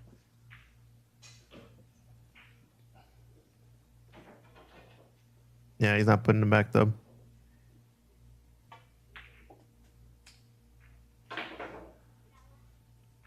One. Fortunately, we're at the snooker's required stage, so nothing will go back just yet. Oh, it is. Oh, excuse me. Yeah. So Andy very much in the driver's seat now in this frame. And he'd probably prefer there not to be a mid-session interval 95 and a frame. since he has all the momentum going in his direction. But frame And that's conceded. a concession there by Jackie Interval. Wee. So 10 minutes. Annie McCluskey has crawled back and won the last 2 frames to tie us at 2 frames apiece. It's the mid-session interval. We'll step aside for about 10 minutes, so feel free to nice cool drink on this hot August day. And we'll see you back here for the final 5 frames at the max. As we focus our camera, that's what the winner is going to be taken away a little later today. That beautiful trophy.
And welcome back, everybody, to the 2025 Seattle Snooker Open.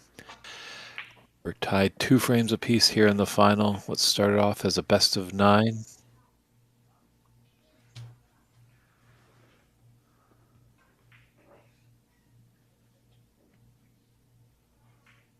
Started as a best of 9, but now it's a best of 5. And a very eventful first half of this match, I'd say. Lots of twists and turns, a few lucky rolls here and there, a few errant misses and mistakes from both players. If you guys are watching, let us know where you're tuning in from and help us spread the word, share the stream, especially if you know these two players and know anybody that might want to watch.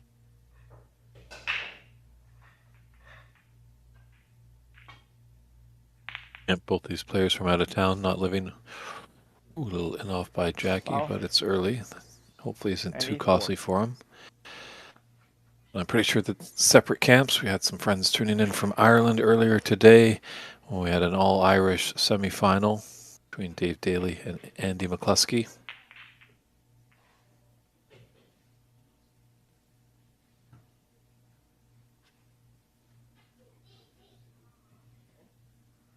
Nicely judged shot there. Put him tight to that bulk cushion.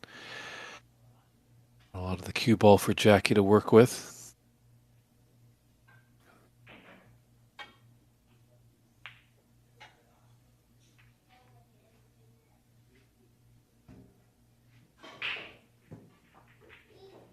I would say this has been a tale of some good fortune from Jackie paired with some good play in the first 2 frames and some bad misses from Andy in positions where you'd think he'd knock in another 92 type break.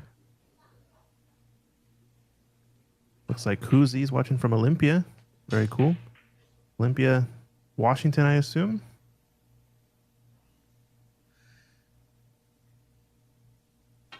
We're trying to also grow the sport.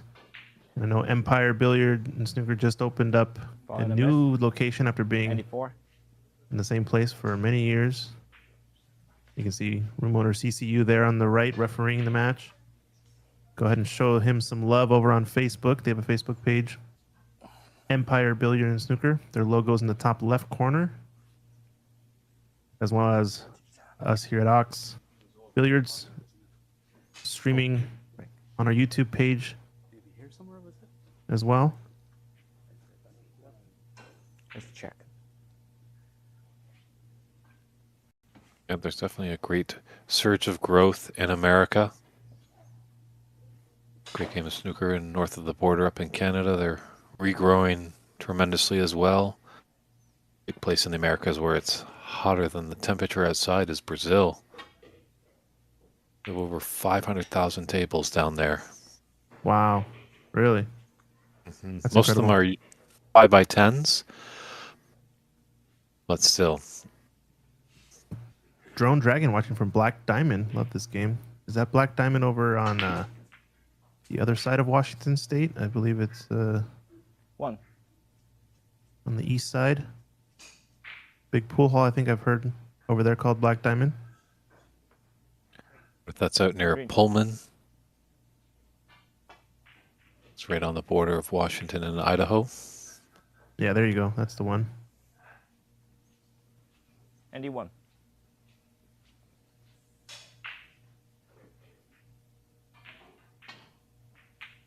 So not too costly of a mistake there from Jackie on those 2 fouls.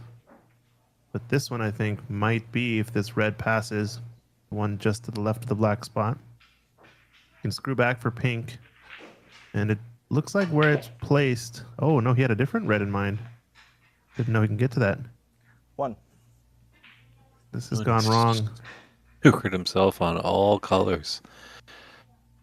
I think he's Just fortunate come that off- the blue, right? Yeah, just come off the right cushion and just kind of nestle into that blue.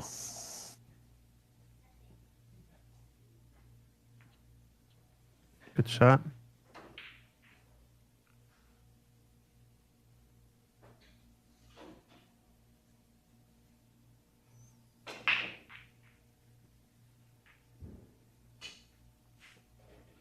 Might be a pretty big frame, the one back from the interval.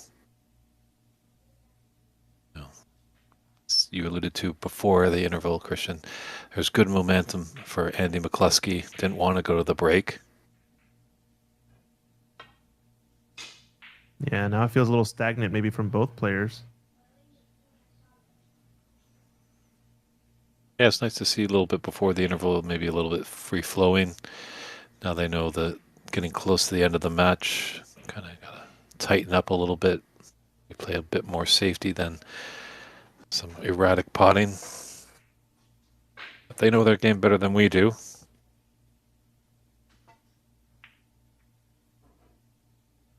And talking with Dave Daly yesterday in his quarterfinal match, he's just pretty much, I'm going to go for things. And we did see a tremendous pink by him to force a decider yesterday.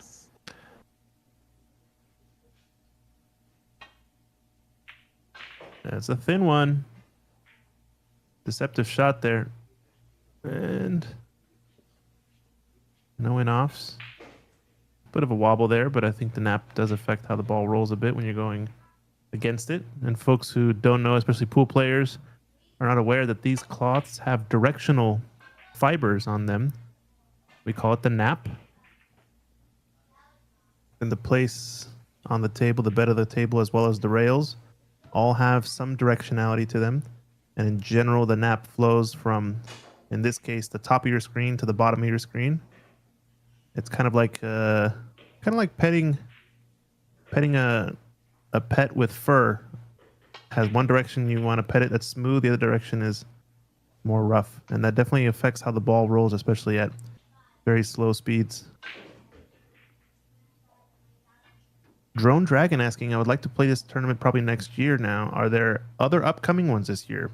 I believe there are going to be at least 2 to 3 more tournaments held in the Seattle area for snooker.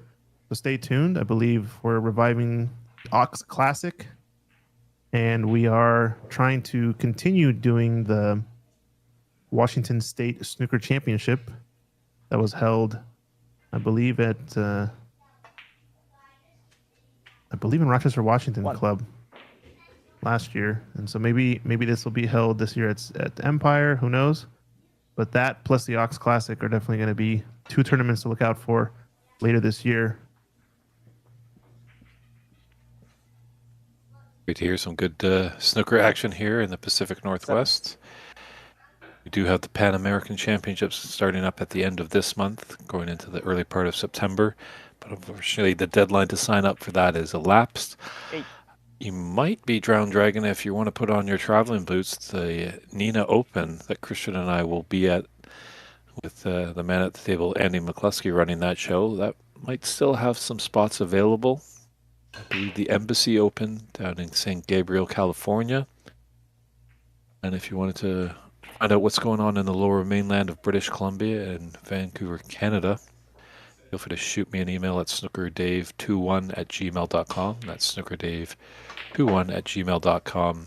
As we're getting our season up and going, going to be filled with some qualifying tournaments for the BC 14. Open. The actual BC Open probably will be going down in March of 2026. And always in December, we have some good 15. fun with our Christmas party / shootout tournament. Nice. Yeah, Kuzi, In the Pocket. That's right. That's the club down in Rochester, Washington. They hosted the Washington State Snooker Championship last year, I believe. But I don't know where it's going to be hosted this year. I think Ox is a candidate. I think Empire is a candidate. The idea is, I think, to spread it around since it is Washington State, obviously. We're fortunate enough to have 2 clubs here with 4 tables each in the Seattle area that we can host an event like the Seattle Open. This is our first time doing a multi-venue event, and so far successful. 1. Takes a lot of work and effort on both parts, both room owners, Mike Dominguez and CCU, putting a lot of effort in to make this happen. But I think it's kind of cool. The players get to travel a bit, see different parts of the city, especially if they're not from here. Both finalists obviously fit in that category, that they're not local to the Seattle area. True. When are we going to Yakima? There we go, right? We need some snooker tables out there. So a good start now for Jackie Wee to respond to Andy's 25-point lead here. He's got a cluster of reds closest to the left corner that I don't think any go to the left corner. So those are going to be tricky. Maybe a cannon incoming at some point. Maybe now. He's playing up table maybe for the pink into the same pocket. Or a 8. bulk color. Yeah, it didn't. I don't think the pink goes, so it's going to be stretched out here if he takes this brown. Maybe use the rest. Oh, Extend-O-Matic it is.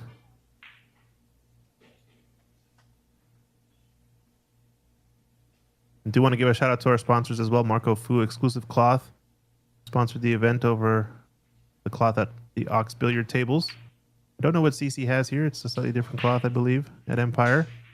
As well as the 2 host venues, Empire Billiards and Ox Billiards. 12. Both putting in a lot of work to make this thing happen.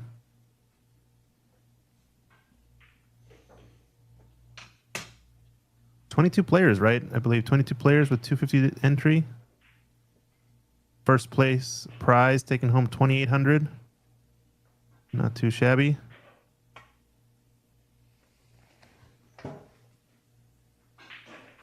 Jackie 12.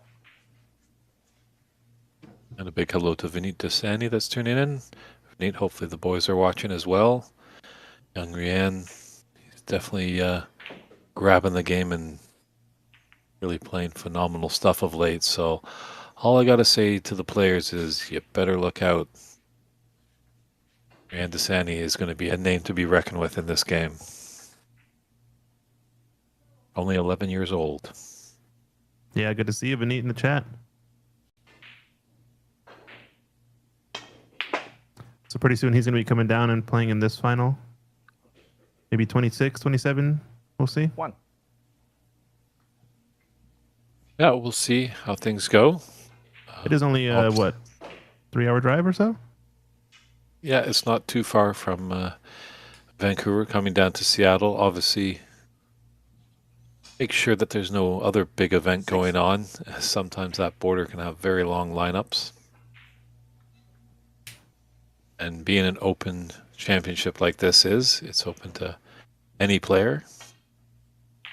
Like any player that ranks as amateur status. Obviously, a professional is not allowed into this tournament.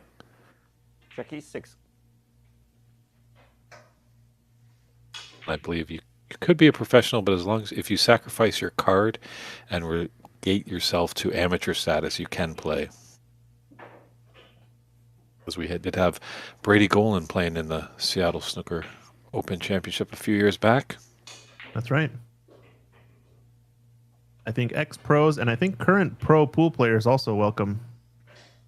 As they're not professional in the game of snooker, then that's everyone else pretty much.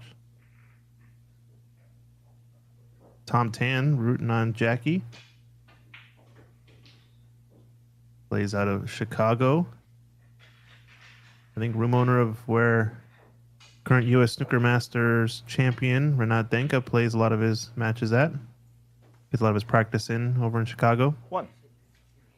I should say reigning U.S. Snooker Masters and U.S. National Champion Renat Denka. Yeah, he's been winning a lot of late, Renat. Just he's a great sight to see and always a beautiful smiling face in the room. One of the 7. great characters we have in the game. So he'll be trying his best to get a 2-year card at that Pan Am Championships. Not Panama. We might be in Panama in a couple of years. But Yeah, this who year it'll knows? be in Sacramento. Panama counts as Pan American, right? Oh no. Correct. Oh no, Jackie 8. drops the head. Just came a bit down the wrong line. Could have easily bumped that red and been perfect on the black straight in. But now we might have to just take a nice close look at this. DCU on the job. Checking the spot there.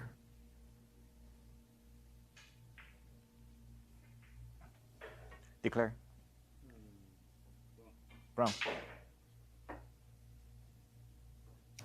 Like he's going for green, maybe?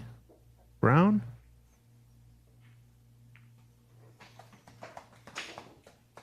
All right, elected brown and made contact, so no foul. But he's leaving a red near the left corner pocket that Andy is a favorite to make.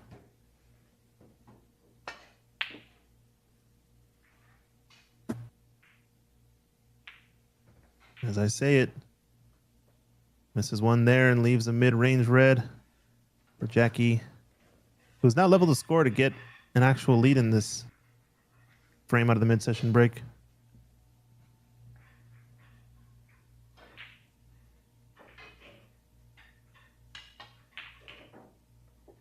Oh, nice shot. It's going to be close to the the rail here, and he's just on the wrong side of the blue, so tough shot coming up, or maybe going to leave a tough red next.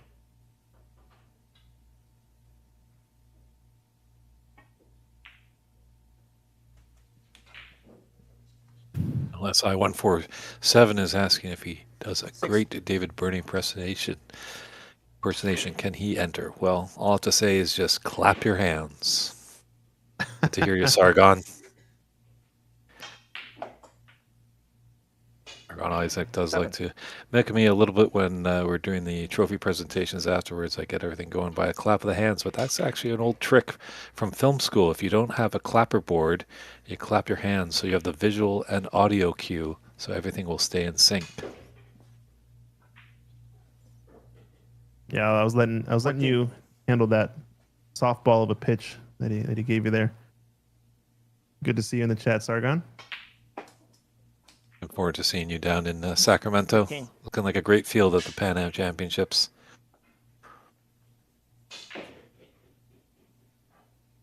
So this is Jackie's frame here to win.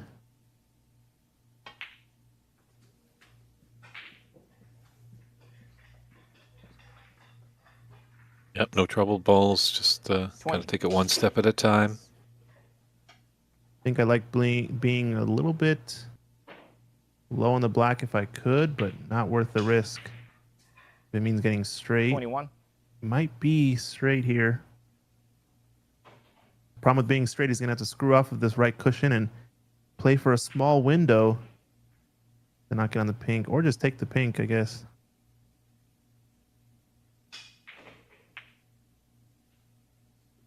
And he's missed one there. Just that slight 21. lack of position on the black throws him off enough. It's going to be a tough one, and I think we've seen now a shift in the tide where instead of Andy being the player to kind of get in and have the lead and then make the errant miss, it's now been Jackie, but Andy unable to capitalize. So that's going to be tough for both players, starting to slog things out a little bit.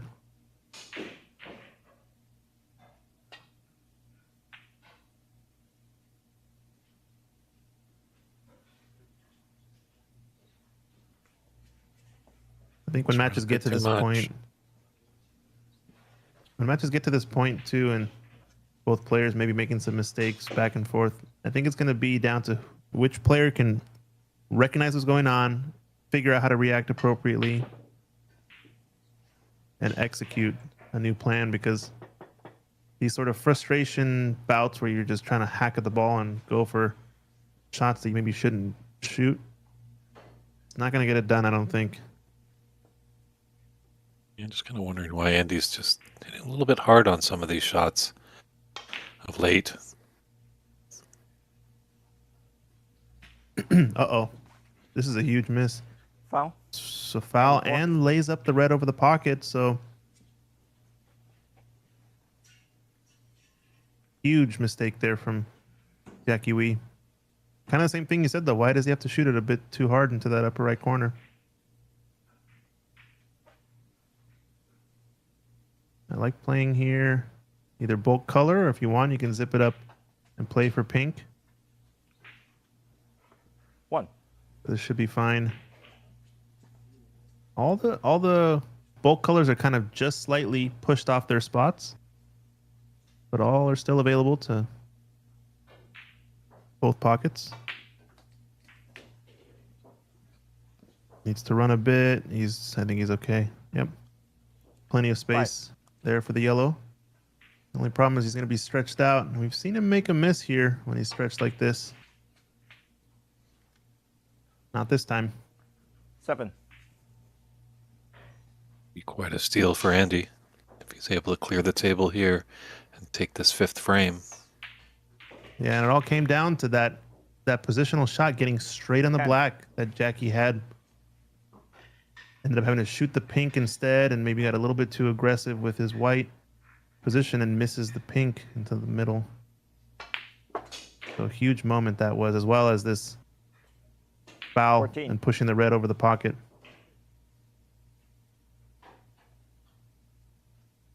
Can't make mistakes like that and win this final, that's for sure. 19. It's going to need both.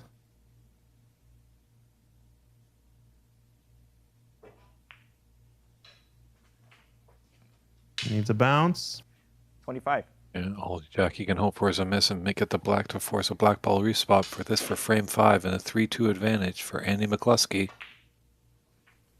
That was a lot of words there, Dave. And a frame. Wow. Nice shot. Oh, we'll see how important that 5th frame is. The odd ones usually are important. So Andy takes his first lead of this match, leading now 3 frames to 2. And we'll be right back with frame 6 of the Seattle Snooker Open final.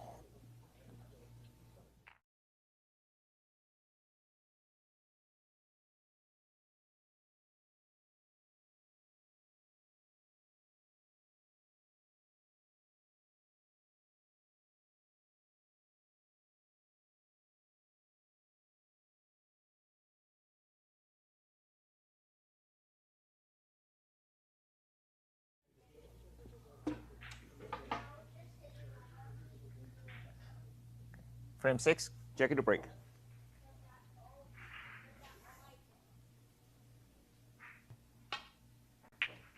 Yeah, welcome back, everyone. Jackie Wee set to get us going in frame 6.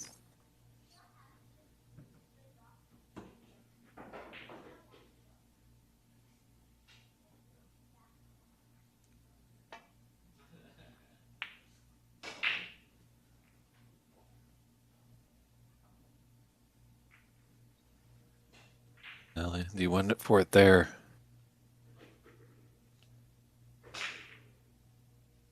Old shot there. That long red goes in. He's plumb on the black, but giving Jackie Wee a shot to get started. Probably going to have to come back up for the blue off this red.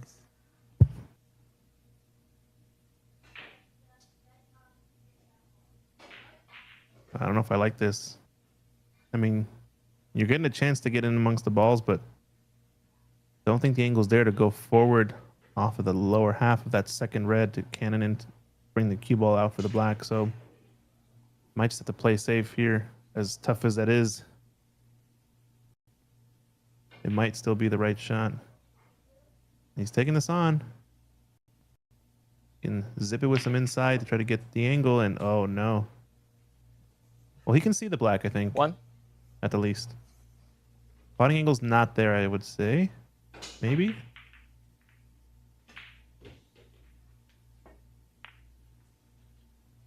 Okay, crisis averted. Jackie 1.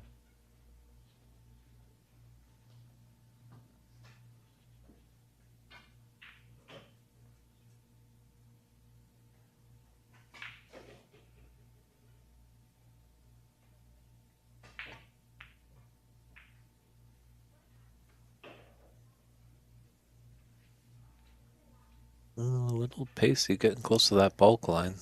Andy wanted that to pull up a little bit more.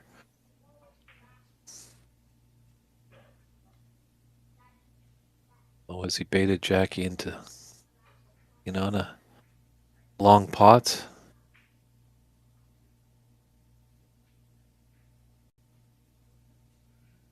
It's tough to see his pathway back into bulk.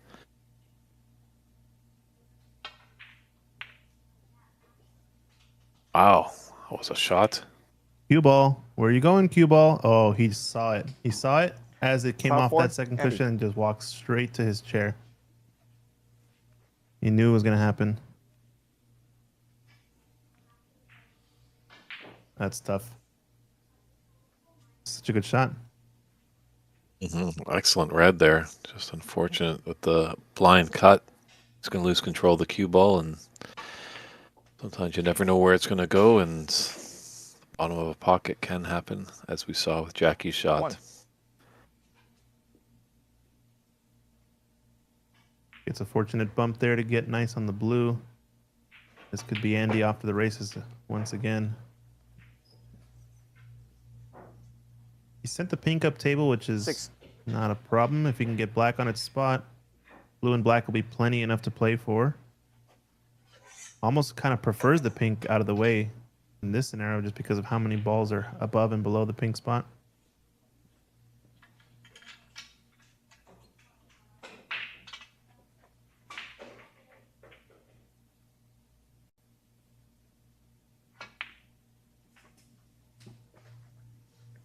Might need to 7. extend a bit. No, he's okay. Send this around the rails. Doesn't get the nudge he wants, so I think that's going to be end of break. 14. Felt a little bit maybe lazy or kind of just playing for a general area, not being too precise with that cue ball position. I think that's what's led to the lack of opportunity here.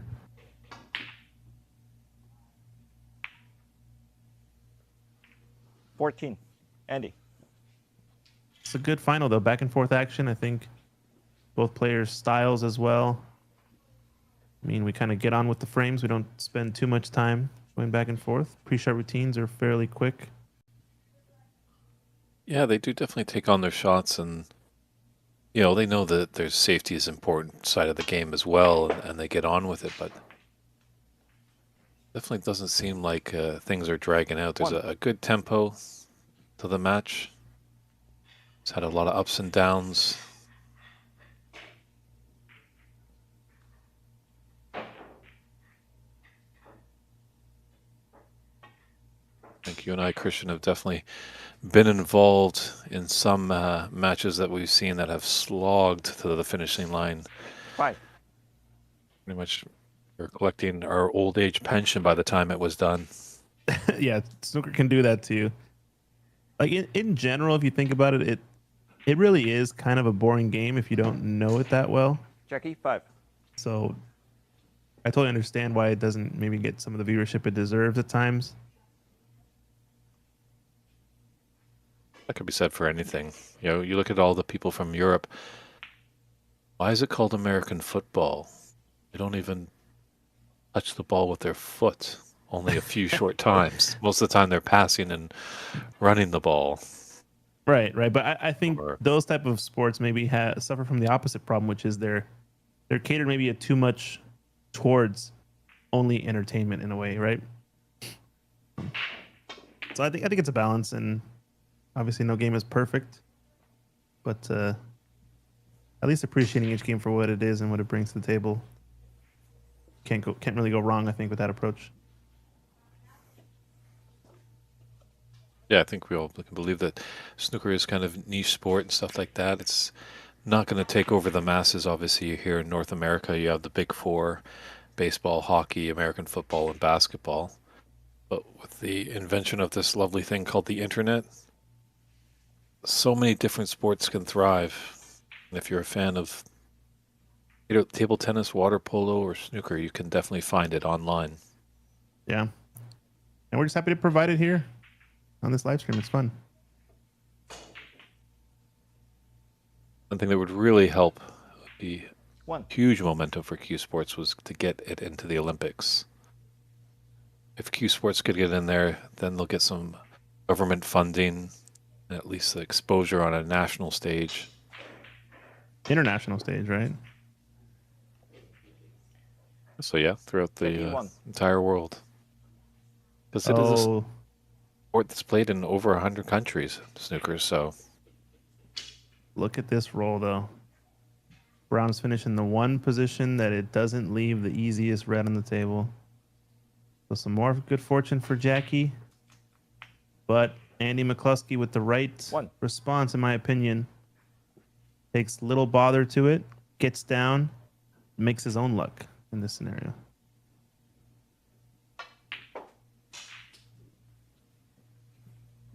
I like the approach. Feels like he's kind of more taking the bull by the horns as opposed to, showing his Right. frustration.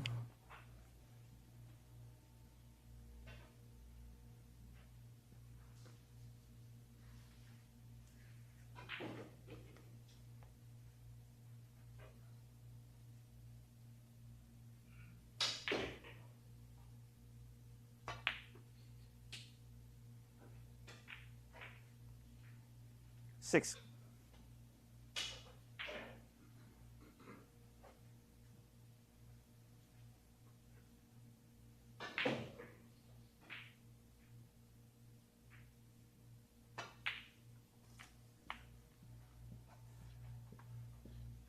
It's a tricky black, but he's done nicely with it. 13. Rifling balls in. The Andy blue the and the two. Marksman McCluskey. Is that his nickname now? The Marksman? The marksman. I like that.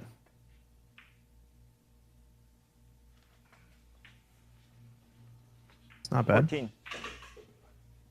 Gonna pick off another few reds up here in the bulk end. Pink and yellow, a little bit weird, maybe.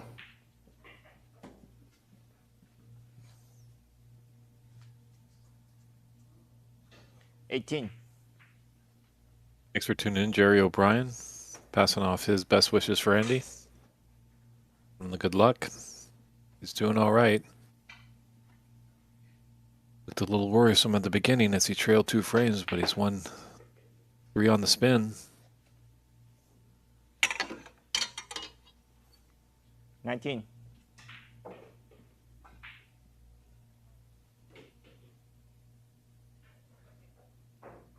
Is he cannon this blue here? Or the 2 reds? Oh, caught the blue. Perfect. What a shot.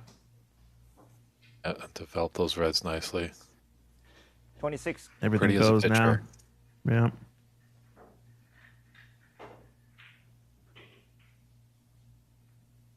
I like this. Keeping it composed. This is typically the stage of the frame where you might make a silly mistake and miss a straightforward shot. And as we call it, once again, 26. Unbelievable. Thought that was a good job. He composed himself, just, went back to his seat, wiped down his cloth, make sure no sweat was on it to have improper cueing, but you can kind of see where the cue ball ended up too. He didn't really end up in a nice 1. position on the blue, and he only missed it by just a touch. So it tells me maybe he wasn't in the right mindset, still was focusing on, oh wow, this is where I usually miss the shot, like we were saying. And maybe lost the moment a bit, losing that focus. It's like an onion. You got to peel back the layers and not go too deep, but not go too far to the outer layers.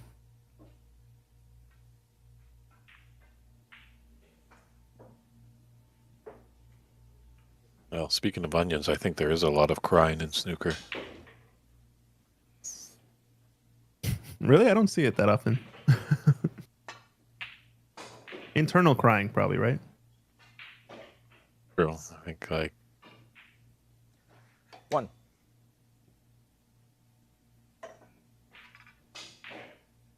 I guess we have some damaged rests that probably are a result of some crying. Andy 1.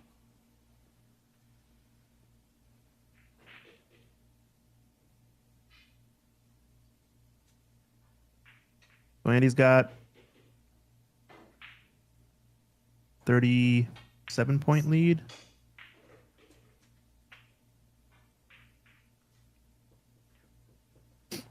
One. Not gonna be enough yet, but Jack is gonna claw back some points here, I believe.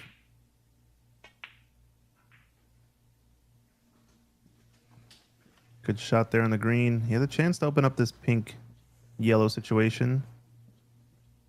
Problem is he's 4. not guaranteed to be, I guess guaranteed to be on the brown if he does. It's not a bad choice. Needed a bit more draw maybe. 5. Can shoot the yellow, or he has a pretty natural safety here. Just roll up to the black and leave Andy down to where left bright spot is on the cushion that we can see on our screen. Should leave a tough snooker escape. But he's going offense here, maybe. No, I like it. Play the smart shot. I guess you don't want to use the black in this case because if you can help it, you can steal those points. But no, he went for the offense all day. Wow, what a shot from Jackie Wee in that moment. I guess it's also a good point that playing a snooker there doesn't really buy you too much, especially if Andy just makes contact, because A, you lose out on the color points that you're shooting now, and B, it's not going to be the best of snookers. Whereas you'd rather play the snooker on the red so you don't give up, you know, color points that you could be gaining access to. Oh, nice little bump off the knuckle. He's leaving a swerve.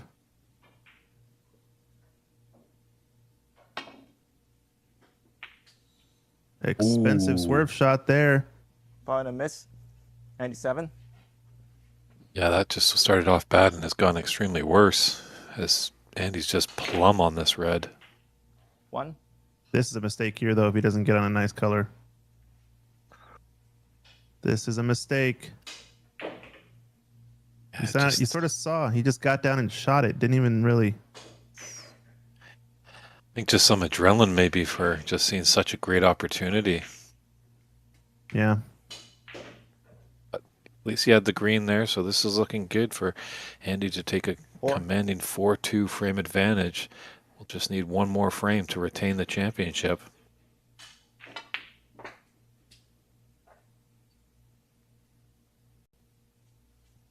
Six. 38-point advantage and 25 on. I'm not seeing Jackie Wee coming back to the table.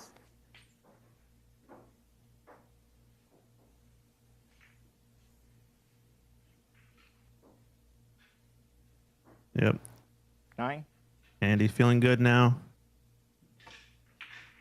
Happy to get that monkey off the chest, I'm sure. 29.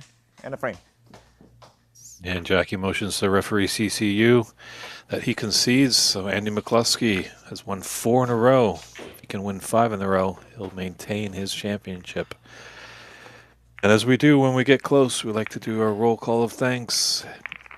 Big love, big thanks to Mike Dominguez. Wow, he's really been the trailblazer for snooker in the Pacific Northwest, along with CCU. Both of these gentlemen have done a marvelous job of creating interest with both their rooms. Ox Billiards, Mike Dominguez, and Empire Billiards with CCU. Jamie Miller, our great tournament director, done a phenomenal job. Always lots of stuff, and you don't see her a lot, but you see the fruits of her actions as a great tournament we've had here. Christian Younger's done a dynamite job with all the technical wizardry. We're kind of all over the place on this tournament. So we're on the East Coast, we're up in Canada, and we're also right at the venue there. So Christian, thank you for all your technical expertise and your thoughts in the booth. Our sponsors, the Washington Snooker League, helping this tournament be a great success, as well the Marco Fu exclusive cloth. Looks like nice cloth to play on, so maybe it can come up north of the border. A personal thanks to RB and KB from me and all these players that traveled near and far. Some of them needed a passport to come to this great event, and we appreciate you traveling down and making the effort. And all the viewers tuning in all weekend long, providing your comments, your enthusiasm, your questions. We really appreciate everything you do. So we might have maybe 3 more frames. I think Andy's hoping for 1 more. Time will tell, and we'll be right back with an exciting 7th frame. And I think a quick player break, but I also want to say thank you, David Burney, for joining us. Always dynamite commentary. I know it can be a few long days behind the mic, especially with not the most exciting matches at times, but you're always doing a great job as well. Some might say the voice of Canadian snooker. I would say the voice of North American snooker personally, but we're going baby steps at a time, little by little, and happy for and glad for what you do to bolster the sport. Well, thank you very much, Christian, and hopefully maybe someday you can change your name to Dave, because Dave Daly and I had the fortunate opportunity to be on the Snooker Scene podcast with Dave Hendon. So Little definitely did you check those know, out. my name is Dave. My middle name actually is David. Then you So might there you need to go. start going by that, but we might confuse the viewers in the booth. It's like, over to you, David. Okay, David. So Yes, David. Sounds good. anyway, we'll be right back, everyone.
Oh, welcome back, everybody. Hope you enjoyed that short little break.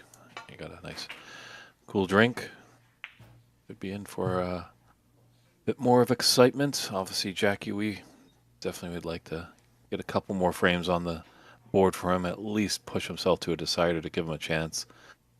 The Irish-born, American-living Andy McCluskey, reigning Seattle Snooker Open champion, wants to get this match done and dusted, not give his opponent any chance. One Nice thing I've opening noticed, red. yeah, on this opening red, it's been the second or third time now Andy's come up with a bad break off, I would say. Catching the blue on the way up. I want to say both players have done it as well. I haven't been paying too much attention, but it seems to me like either the side spin they're using is not catching, or they're just catching the edge of the reds a bit too thin for what they need. And how's your luck? This 6. is going to be unfortunate if he doesn't have anything here, but I think the red above the black goes. Is he going to cannon into this black or run up for the blue? Yeah, not bad. 7.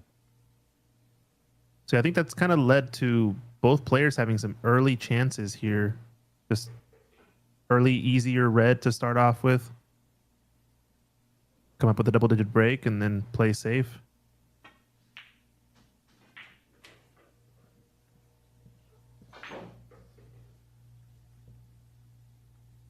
$12.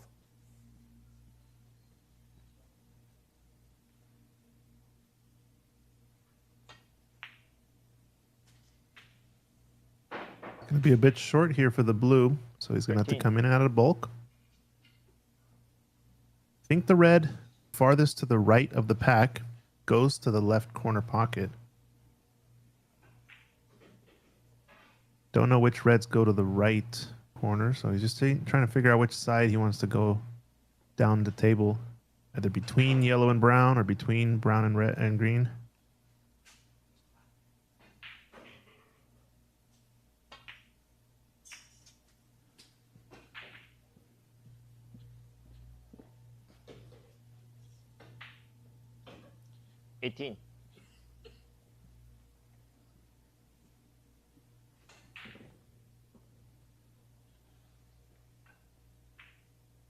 4 frames in a row, though, for Andy. All the momentum on his side. Jackie maybe feels like he needs to make a big break here. Who knows?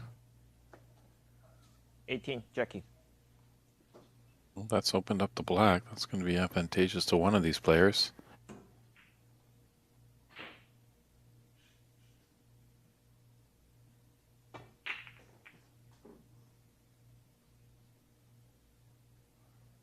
And another mistake.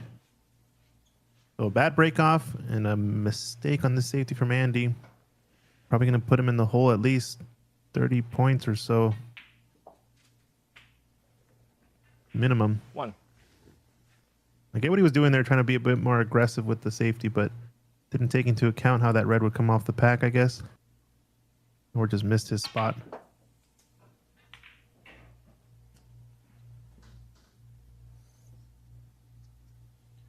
Eight.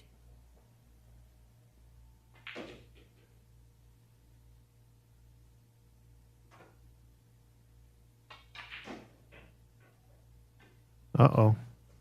Jackie, 8.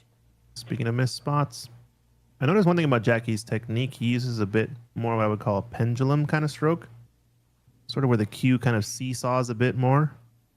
That's usually based off of sort of a fixed elbow position. As in you don't ever drop your elbow. It just stays in one place the whole time. And then with your wrist going in like a circular motion, the cue obviously has to do a bit of a seesaw action. And that's different than Andy. Andy has a bit more of what we call a piston style stroke where the cue goes perfectly down a piston line like a piston would. And then that requires your elbow to go up and down slightly 1. to counteract that pendulum action that your arm does. So interesting observation. Didn't notice that before until now.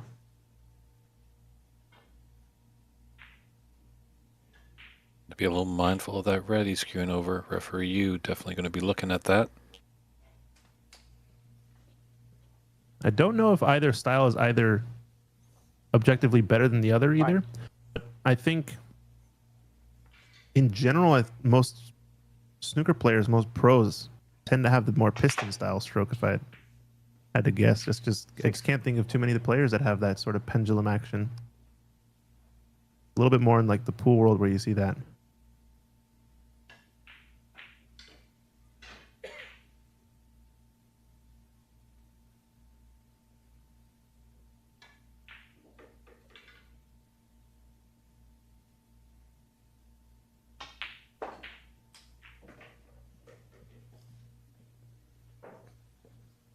Just lost his Just cue ran ball on. again. Yeah. Ran on too much. Wanted 9. that red just below the pink. I think also I figured out he uses a bit more wrist in some of these shots, and I think his wrist action there is what caused him to lose that shape. It's also kind of crossing the line of the positional zone, so it's going to be more sensitive to speed control. Jackie, 9. Now, the worst thing Andy can do here is get too far ahead of himself and maybe get too impatient and feel like he has to just hero a bunch of shots in. Kind of like that.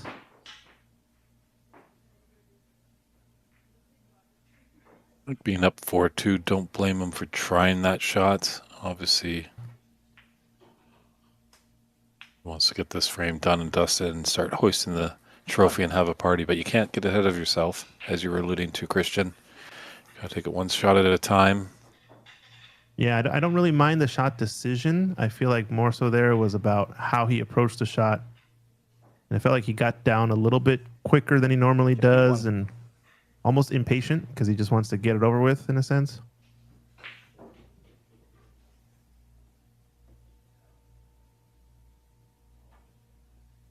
Like this timing on this shot, for example, much more deliberate, much more similar to how he's played all match and all tournament long. 1. Yeah, So I think he's throw recognized just it. enough. Yeah. If not, the cushion first is there. It just might not mean automatic position on the next red. He'd like to just thin off of this and play either the 2 reds to the left middle next, if I were to choose. I think he can. He's playing around it. Maybe just didn't want to baby the shot there. 8.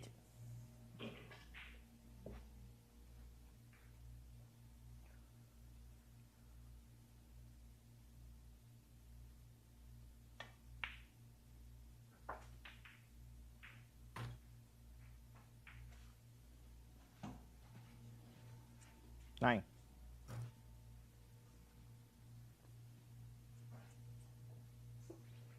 Oh, this is a thin cut, that's for sure. They're going to lose control of the cue ball here. Foul In 7. the worst way. Butchered it. So foul 7 there. It was a thin one. There was an option too of a long pink. I feel like that would have been something he would have tried first. But now Jackie's frame for the taking. And it's all stemming, I think, from a bit of impatience from Andy, paired with kind of getting behind early from just a few, not mistakes that are that bad. Like it was not a good break off necessarily. So I guess you can count that as a mistake. 6. But also the safety shot that left the red over the hole. That one I think you definitely would count as a mistake. And just after that, it just feels like impatience. And then Jackie just doing more of the 6. same. But wow. It's 3 times Jackie's done that. Just rattled an object ball in a corner pocket.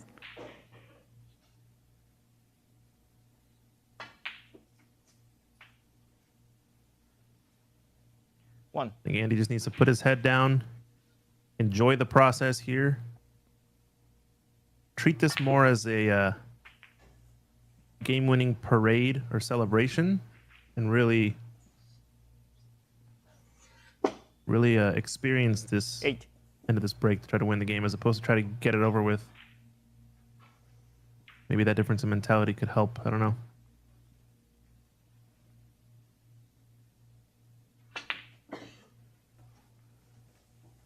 Good effort. Just not to be. It was always a tough shot, so So 59 points on the table. And there's 32 in the frame. Jackie Wee with the lead. big shot here. Wow. Great pot. 1. Might be his best of the tournament, or at least of this match so far. Just because also the situation.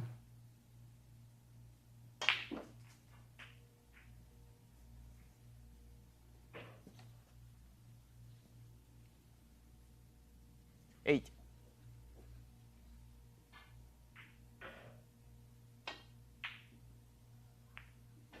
Another errant miss.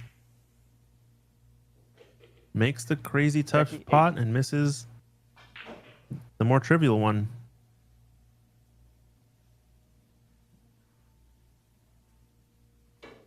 I have to say, being involved since the beginning of the Seattle Snooker Open, I've definitely seen an increase in the overall standard of everyone's play in the tournament. You know, we had some top players, obviously, that would make the finals, but some of the lower echelon players are turning it around.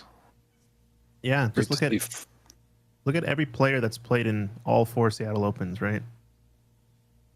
You've definitely seen improvement in all of those players. Yeah, Francis took Varun, a champion of 2023, all the way to a decider, the last 16. So she was very close to knocking off a ex-champion. Kevin Quay as well. He ended up being a runner-up last year. You can even see Charlie Brown showing some improvement as well.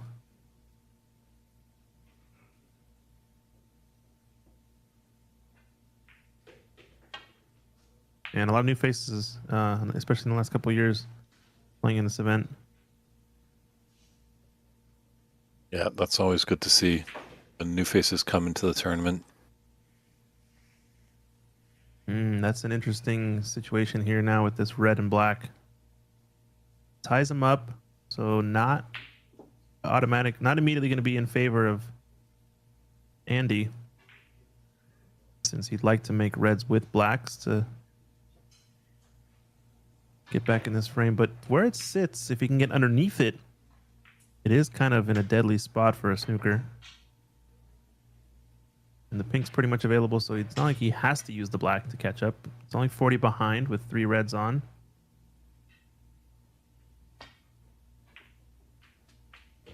Nice pot with Jackie. 1.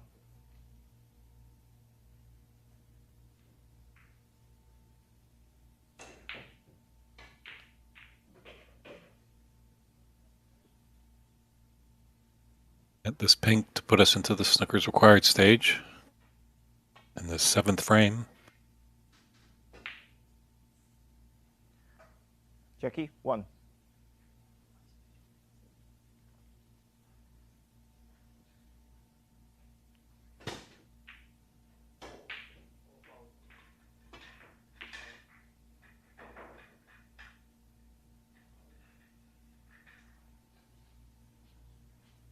I think he's got coverage on both reds. A pretty good cue ball.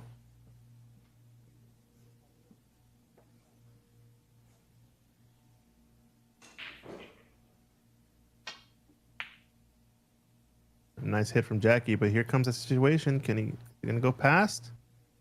Oh man, had that settled farther and gotten below the black, then that red definitely comes into play there.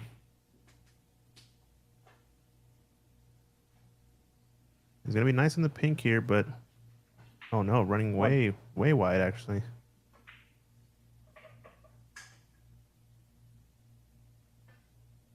Important shot.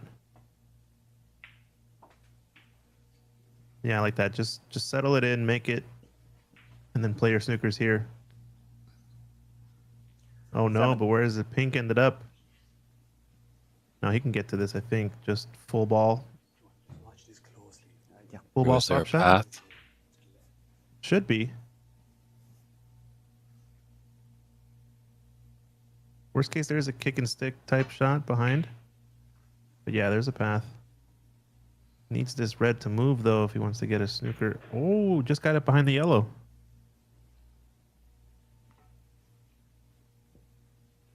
It's a little tricky because if Jackie manages to miss off of this, it's almost guaranteed to be a free ball.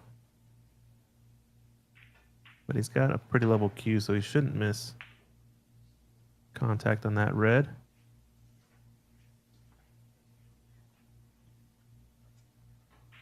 It's his natural shape to come back down for black or pink. I wonder if he fires here. It's kind of a shot to nothing. Nope, just playing the safe.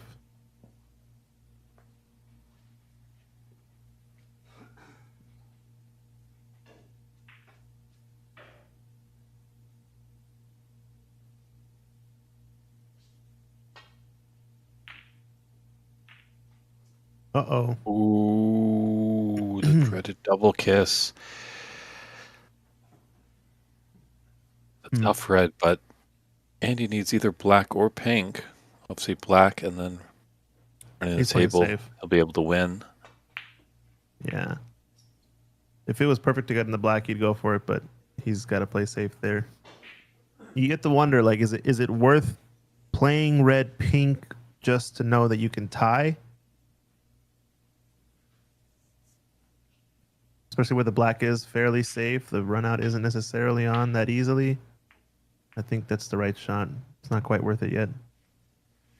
Still try to force a mistake earlier than get forced into having to play it later, you know?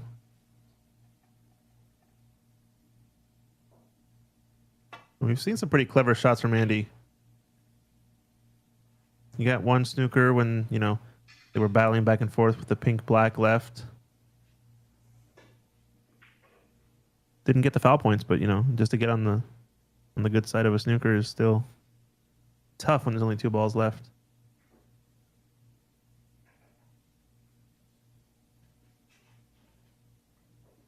This is a tricky spot. This is a spot that is underestimated, in my opinion, where a lot of players can kind of make just enough of a mistake to let their opponent get a nice snooker. Whereas if they just execute this a bit better, it can almost win you the match, this type of shot here.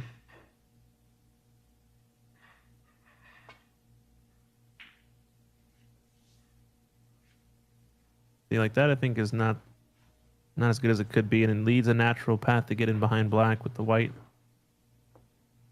Cross double the red up table toward the brown. Play the white in off one cushion, maybe two.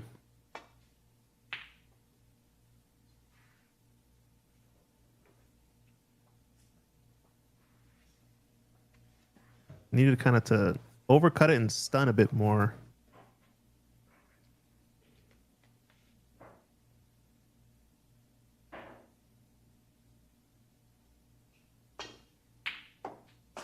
Wow, and there's a shot from Jackie. One. Well, shut Great. the lights out there, a little flicker in the room. Yeah, great pot.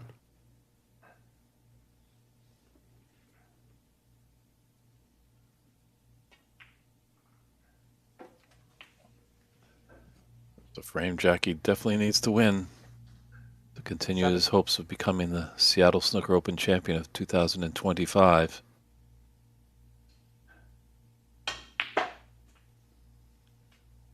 I don't see Andy coming back to the table, so 9. we'll see if Jackie can keep this momentum going. He stopped the bleeding. He lost 4 in a row. I do know this game of snooker relies heavy on momentum. 12. If he's victorious in the next frame, he'll be going to a decider. So maybe Andy just got a little bit ahead of himself, maybe just trying to push the envelope a bit.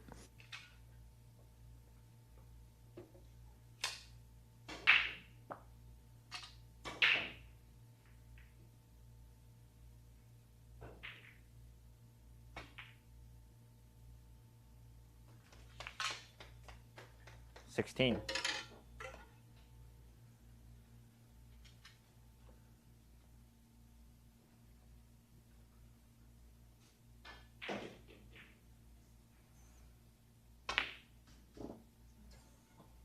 The blues not to be, but Jackie 16 Wee and a takes frame. that frame. Jackie. 74 to 24.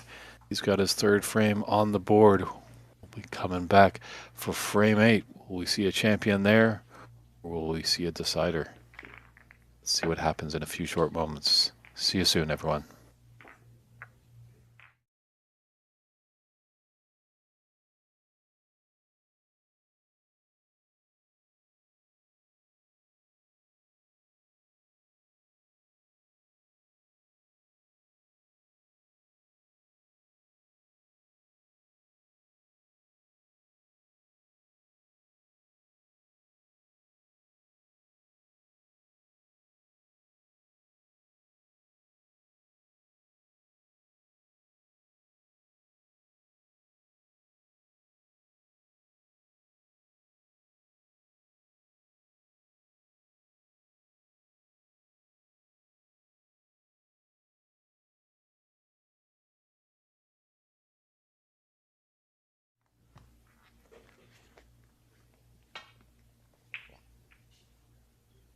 And welcome back, everyone, to the 2025 Seattle Snooker Open here at Empire Billiards. It's Andy McCluskey, the reigning Seattle Snooker Open champion, taking on Jackie Wee. Andy 1 frame away from retaining the championship. Jackie needs 2 to be a first-time winner. It's David Burney in the booth, along with Christian Youngers. We're glad that you're tuning in, either on Oxus Billiards YouTube page or Empire Billiards Facebook page. Feel free to shout out any comments or questions you have, some support for either of these players or where you're tuning in from.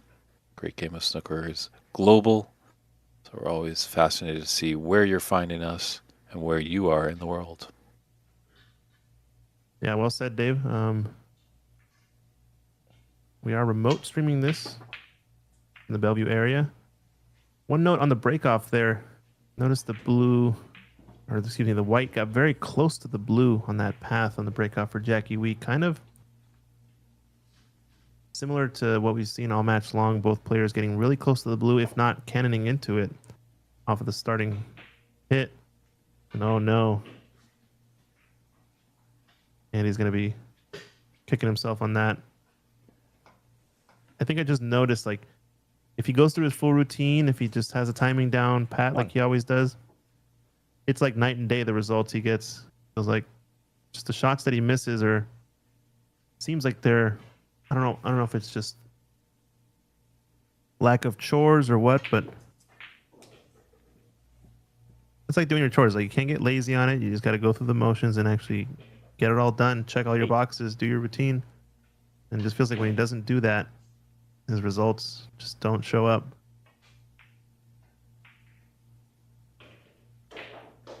Jackie, 8.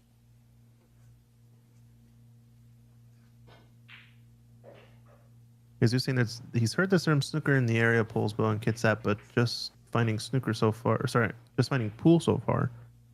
Yeah, I know of some pool places in Poolsbo area, and the Chalkbox live stream does happen in Poolsbo. It's at Patrick's house. But I think you're going to find plenty of pool, or at least some pool in the area. But I'm not aware of any snooker places over on that side of the water. Do let me know, though, if you find any. There is a red kind of in the middle of all the cluster that does go. He's kind of picked it out, and he's going for it. Drops his elbow. Everything went wrong on that shot, I think. Yeah, as soon as he came through, he just pretty much gave up on it. Yeah. Haven't seen that too much from Jackie, and this is time for Andy to pounce. 1. He really needs that one big break. We haven't seen it yet in this match so far. He's maybe had a 50 or so at best. I think in the first frame he had a 62 or something like that. Yeah, 62, and 8. still lost the frame, right? Correct. He needs that kind of one visit at the table type. But no, Andy, that's 8. not going to do it. Once again, That's I think just a final bit too pressure. quick. Yeah, just a bit too quick. Losing his head, not in the moment. He's burning up in there, that's for sure. He is probably furiously angry. As Allison Fisher would say, it's a bit of a shame, isn't it?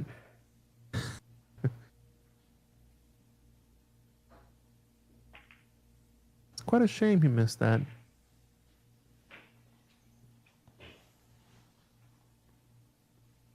The Duchess of Doom.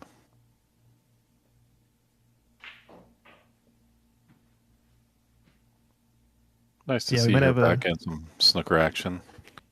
Fortunately, she got a rough go of it way back in the day. Obviously, it was more of a man's club, I guess. Jackie, 4.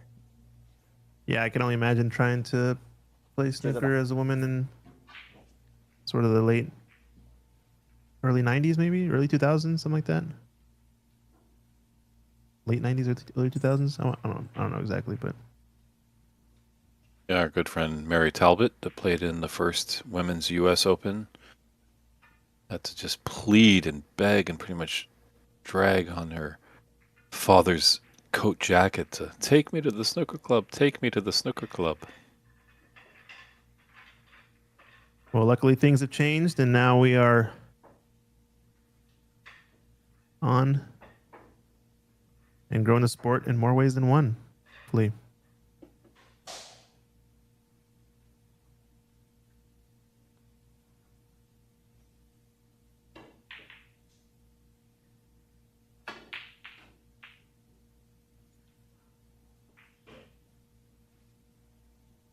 Not a bad result. That red up table by the brown. It's going to be keeping the players from sending the white up into bulk. So we're going to keep seeing them push reds up table. Try to get that white tight to this top cushion on the bottom of your screen. Yeah, as you were saying, he played with Lee Baldwin, Triple G, Joe Tamura, Kim Raymond. Yeah, a lot of good players in the area. They do play in a little bit of a ladder type league as well. You ever played in like a ladder style league, Dave, where you have kind of your order of players, whoever's at the top of the ladder, and you can only challenge players above you. I have not played that type of style of league, so interesting. Yeah, it's kind of fun. It motivates kind of more play in a sense, in that you can kind of play as much as you want or as many matches as you want, challenge as many players as you want. I think one player can challenge and pick the time, the other player picks the place, that kind of thing, just to make it kind of even. It's interesting. There's no like set schedule, I guess, in terms of like, hey, you have to play everybody round robin. It's more like natural progression of things based on who wants to beat out who. Nice pot there from Jackie. Is this going to get all the way down for the black?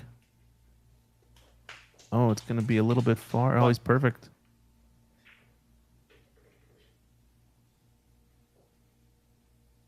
So if you're Andy, you can't be treating this, in my opinion, you can't have the mindset of, hey, I just need to run out really quick or something. Yeah, I just need to do another whatever break. It's more like, all right, I just need to stick to my guns, keep to what got me here, keep doing what I know has worked to get to this point. He's rattled off 4 frames in a row, but the one Jackie 8. that Jackie has gotten back is definitely shaking things up a bit. But another miss from Jackie. Wow. Very uncharacteristic there, and it could be quite costly. It feels to me like sometimes he takes the middle pockets for granted, especially that left middle pocket. We've seen him miss 2 or 3 times now on shots that I think are easier than a lot of the long pots he makes, a lot of the tough shots he makes into the corners, down the rails, that maybe he treats with more respect. I don't know.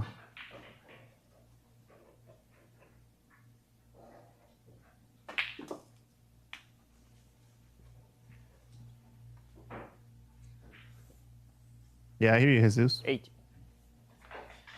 He's got red into the right middle, can hold for the pink.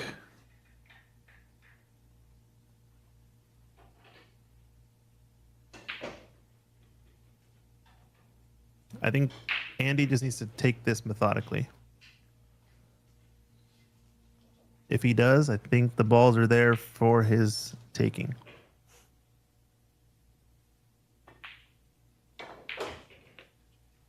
Nine. The pink looks like it's going to spot just to the right of that red. But I think it'll leave the red open to the left corner still.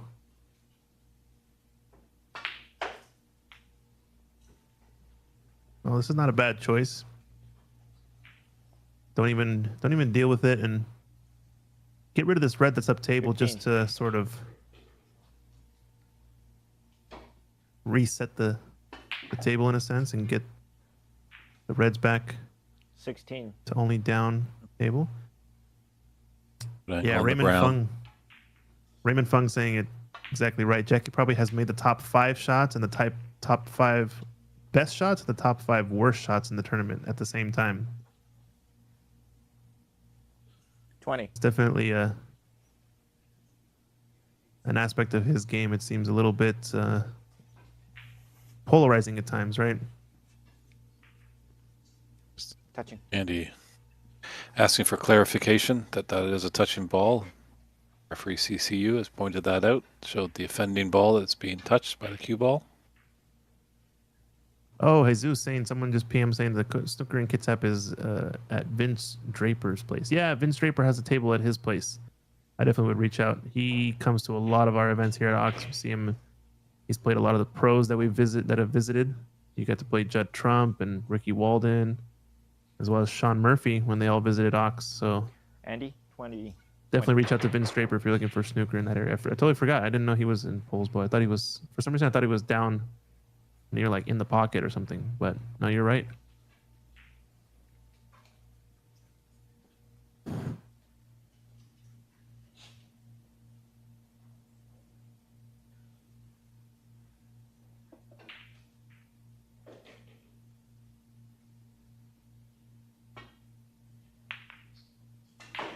Uh-oh. Uh-oh. Those reds were always going to be in the way. Blocking that path to the bulk area, so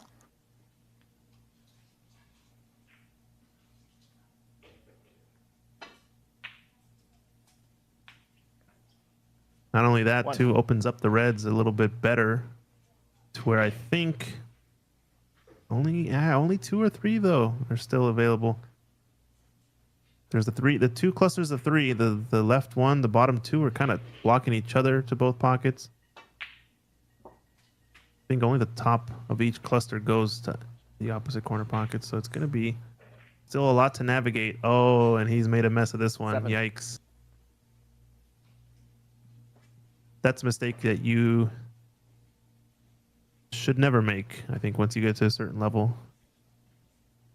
Yeah, we've seen that a couple times in this final by Andy. That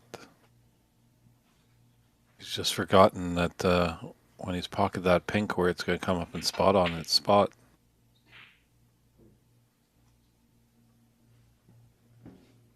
And those are also always 97. mistakes that you can't really ever blame anybody but yourself. You know, everybody knows that where it's going to go. You actively make the choice to shoot the pink. They're blaming themselves? That's preposterous. It usually is the table, the cue, the conditions, the unweighted balls, the nappy cloth, The audience. the air conditioning, The air conditioning, that's a good one. the color of the room. So The color of the room, that's another good one.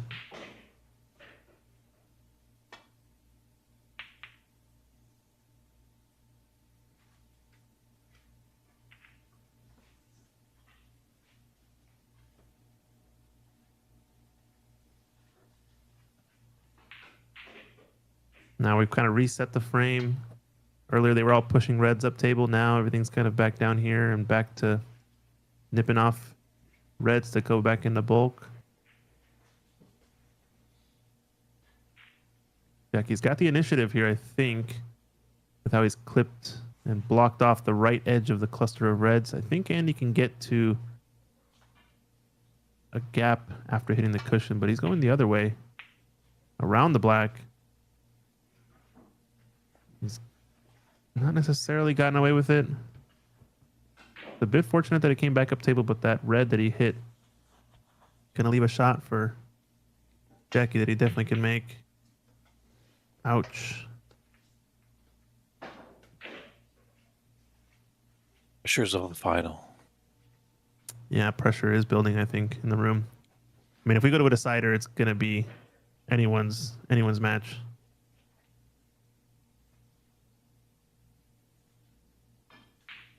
And again, as the audience, we always want to see a decider. We want a decider.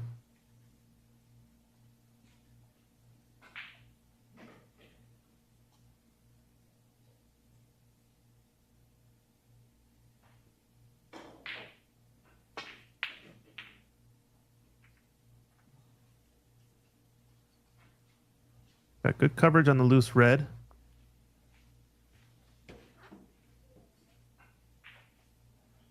It's going to leave Andy with some options here, though.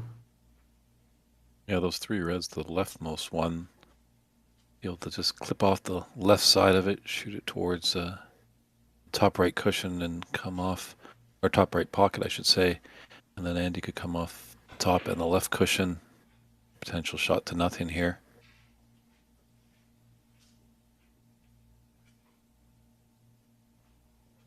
It's going to pick at the bottom of this bunch. Okay.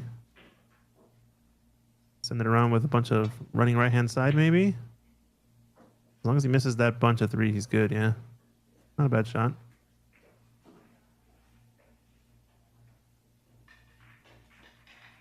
He's at least kind of forced Jackie into playing this red that's over the close to the right middle pocket.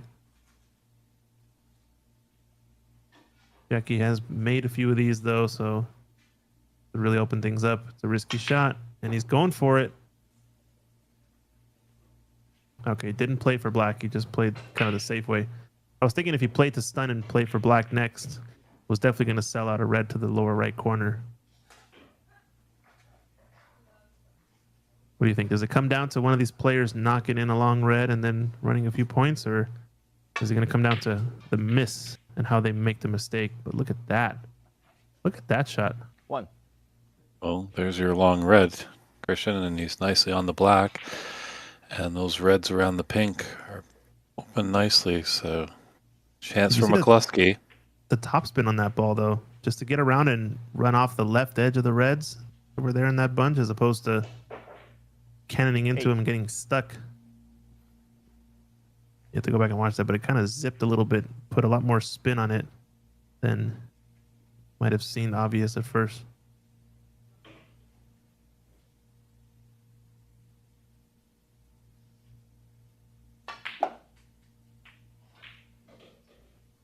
Yeah, and he's done this all tournament long. So good at shooting these Reds along the top cushion. That pace, it's nice and slow, all in between. Valuable shots to have in your arsenal. Now, do you take this right up into the yellow pocket, past the yellow, straight in? You take a thin cut on this red to the lower right corner. It's got yellow, or you can come around the rails and play for brown off of 3 cushions or so. 2 cushions maybe, yeah. Ooh, 16, Andy. this could be bad for Jackie. I think he's got the full ball snooker on everything.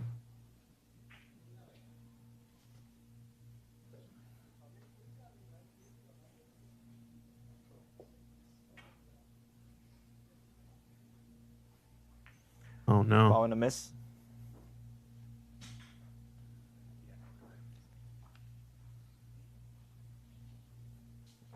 I think Andy will comfortably just sit back and try and collect as many penalty points as he can. Yeah, and really good spot there from CC on the green. Placed it back almost perfectly, just looking back at the replay.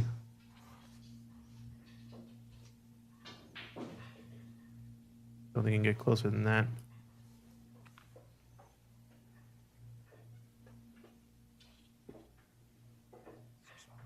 I wonder if it's even available, this kick shot. Just he got so close to that line, would have hit the red there if the green wasn't in the way. So I wonder if he needs to bend it around the green a bit more with some draw, or check it and play it wider. Yeah, he decided to check it and doesn't Ball and get a there. miss. Andy 4. He's left a red onto the left middle, so I think Andy might not put him back here. Yeah, he's taking this on. This is tough because he might still leave that red even if he cannons into the 1. like if he does another, if he forces it, puts him back in, he might still leave the exact same shot. So shows his confidence in Andy that he wants to take this frame and not let his opponent give it away.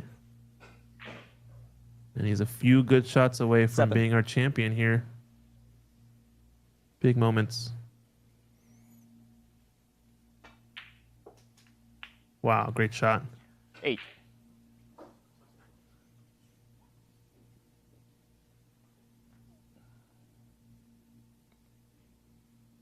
A good angle maybe to disrupt these 3 reds. Drop in behind. I like this. Drop in behind, take the loose red away first. 15.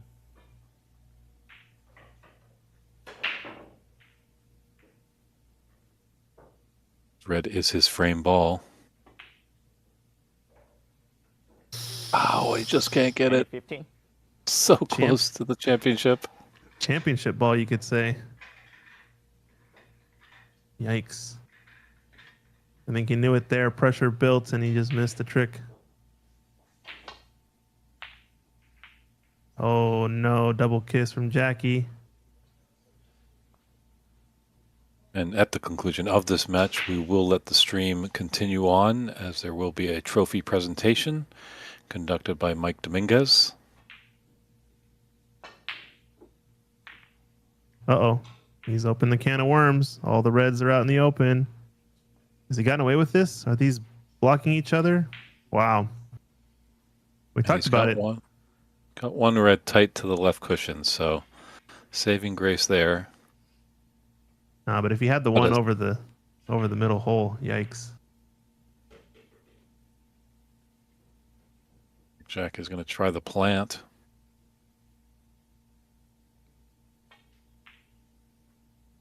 Or no, just Playing safe.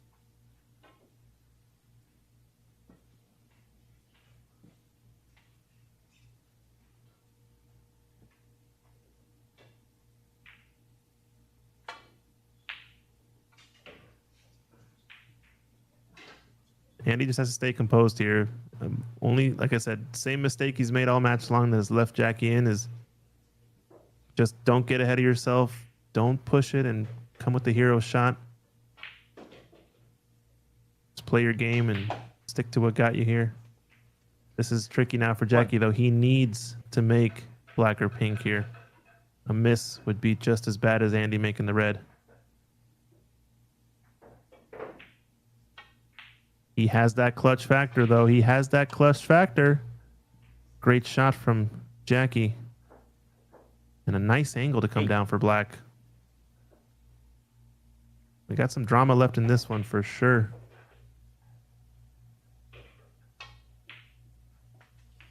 Wow. Wow. Oh, no. Oh, it's just there. Okay. 9. Wow, wow, wow. Bobbles the red and then almost cannons the green off of one cushion, enough to get in the way, but just survives. We're going to see another crazy Jackie moment at the end of this frame. Open up this red off the cushion. Oh, no. tried hard. Just couldn't make it happen. 16. He's shooting at this, I think. Lower left corner. Follow down for the black. It just feels preordained in a sense, almost. Yeah, just checking if the black goes. He's going to be on that side of the table. Does it need the black?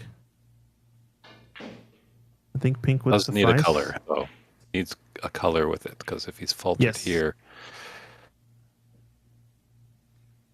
and get a red with the accompanying color, then he's in trouble. Middle pocket instead. Uh-oh. 17. When you say The need a yellow's- color, Yeah, the yellow's not too bad. The yellow puts him behind 35, with 35 on the table. So okay. But if you had to pick, it's almost like you needed any other color except for yellow, right? or with the yellow, and then if he runs the table, he's 35 down and 35 on the table. He can force a black ball respot. If he takes anything down here, it's do or die. Do or die shot here. I don't know about this.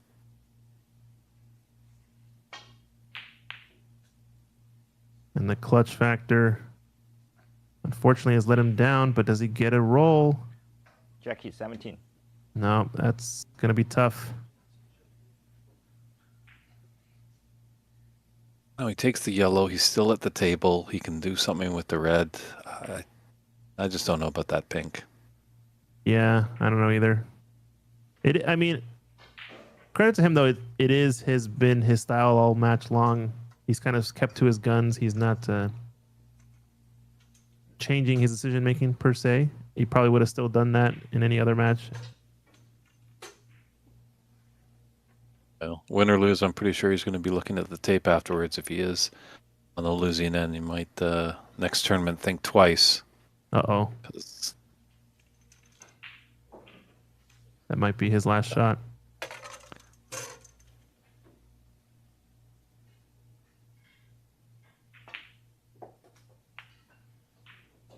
yeah, I think One. Yeah, we're going to be seeing a back-to-back champion here. first time, huh? At least first time for the Seattle Open. Next closest one, CCU, came winner in the inaugural event and runner-up in the second 4. annual version. The third and the fourth have gone to the way of Andy McCluskey, though. I mean, deserves it. Been playing well all tournament long. I think was kind of the clear favorite, especially watching the field and how players were going. And Andy, 6. is that Yeah. going to do it? Frame and match. Glorious Breitbigger, the glorious There it champion. And there it is. Handshakes around. Andy McCluskey, he is your 2025 Seattle Snooker Open champion. He was feeling a little bit worried, I think, early on in this match. Dropped the first 2 frames, but then roared back to win 4 in a row. Good shot there on those glasses. Those are his lucky glasses. He always will be remembering them.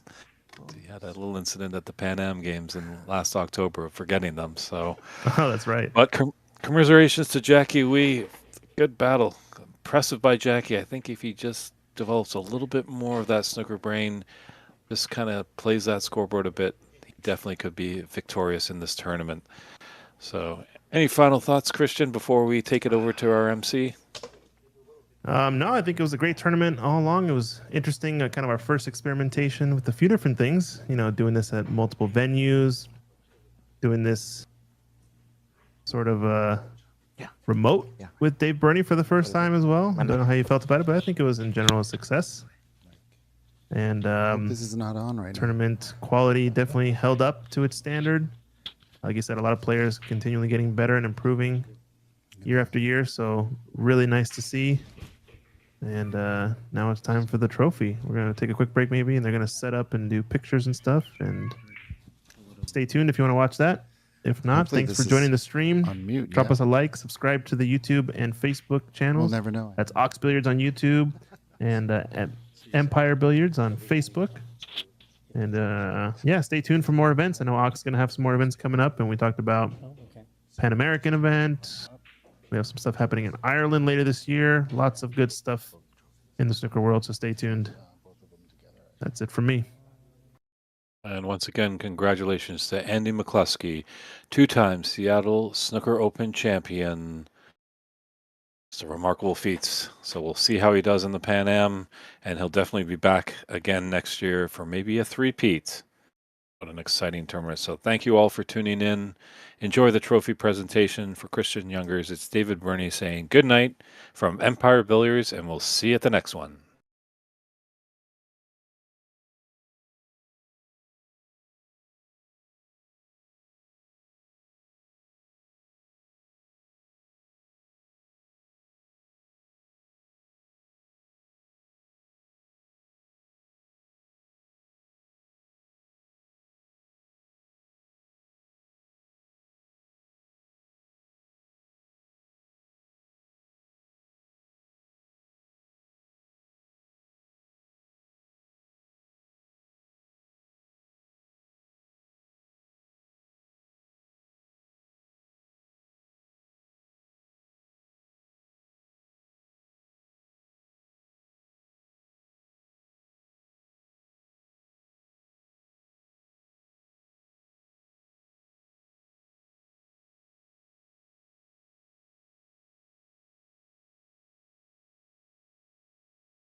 goes in, I can start galloping.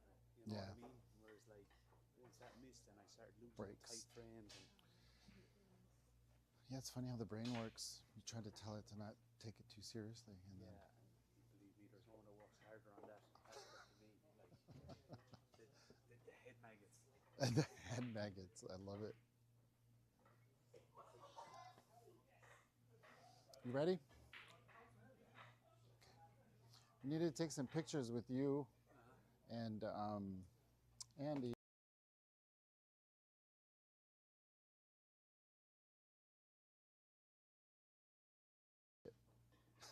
So we can't break there. We're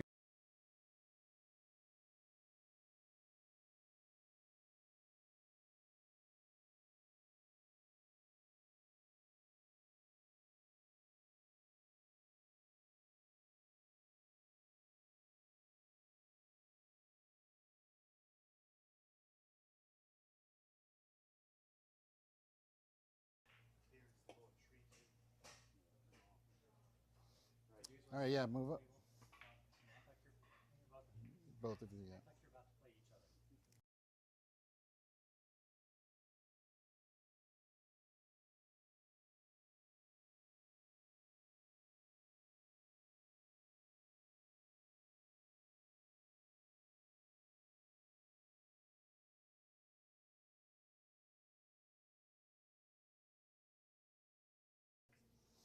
Can you message them we're ready to go? Are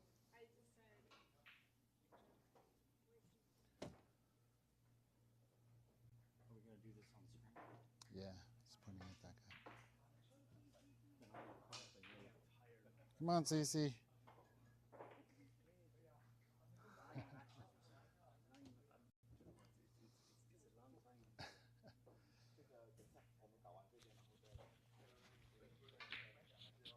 That's the first time we played too. Isn't it? The first time me and you played against each other. Okay. I think we're good, yeah? We're good to go? Okay,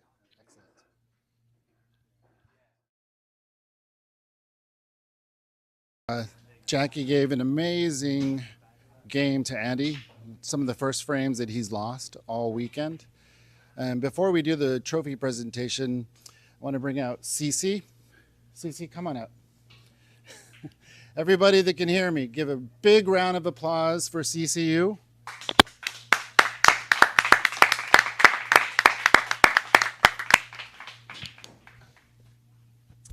All right, my friend, this is your club.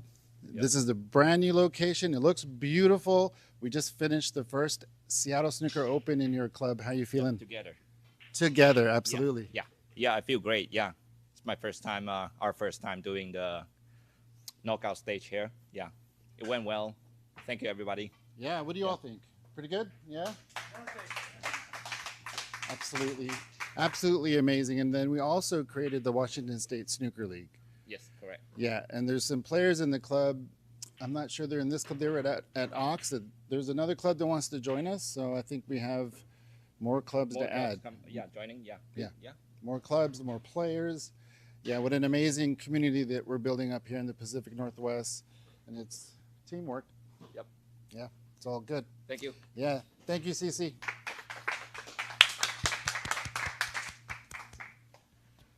And then I'd like to say just a big thank you for our tournament director, Jamie Miller. Come on, Jamie, get over here.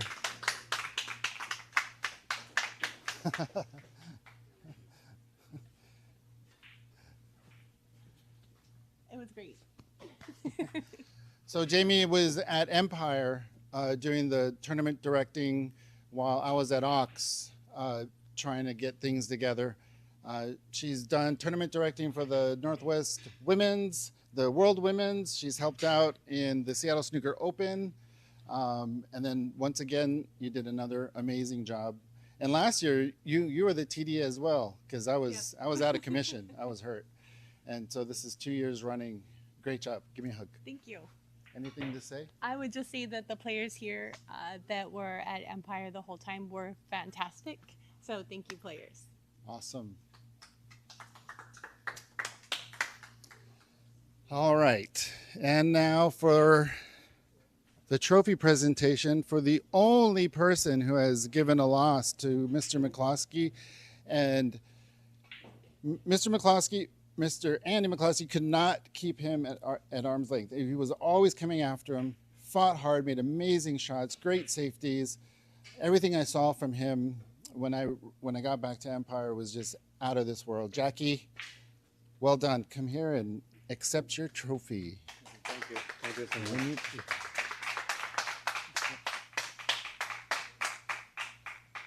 Well done. Well done. Thank you.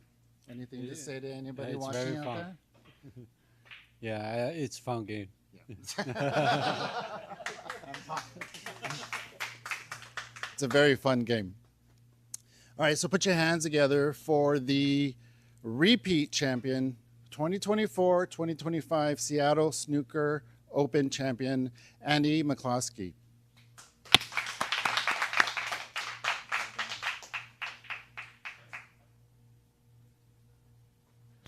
All right, my friend, here's your first place trophy. Don't go anywhere.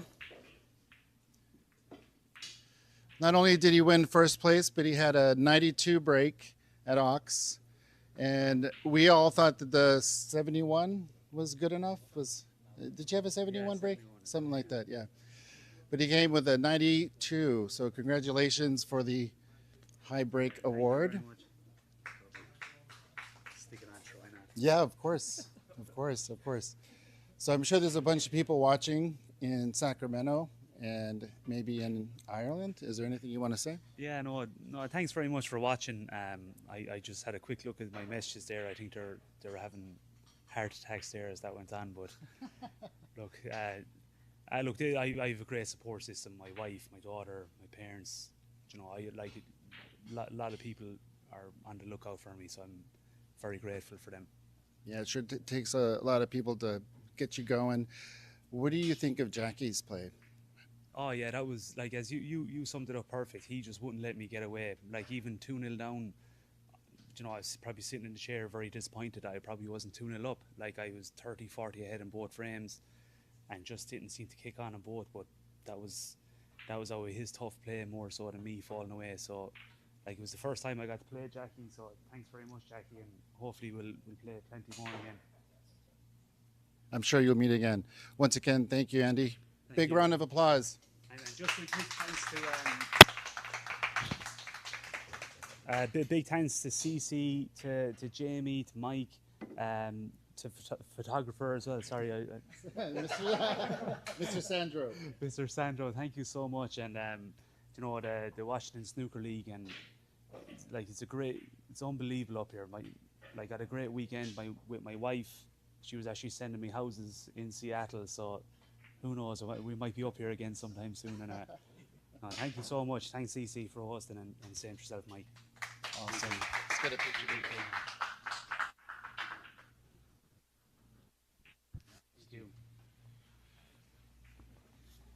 Just you. All right, cut the mic.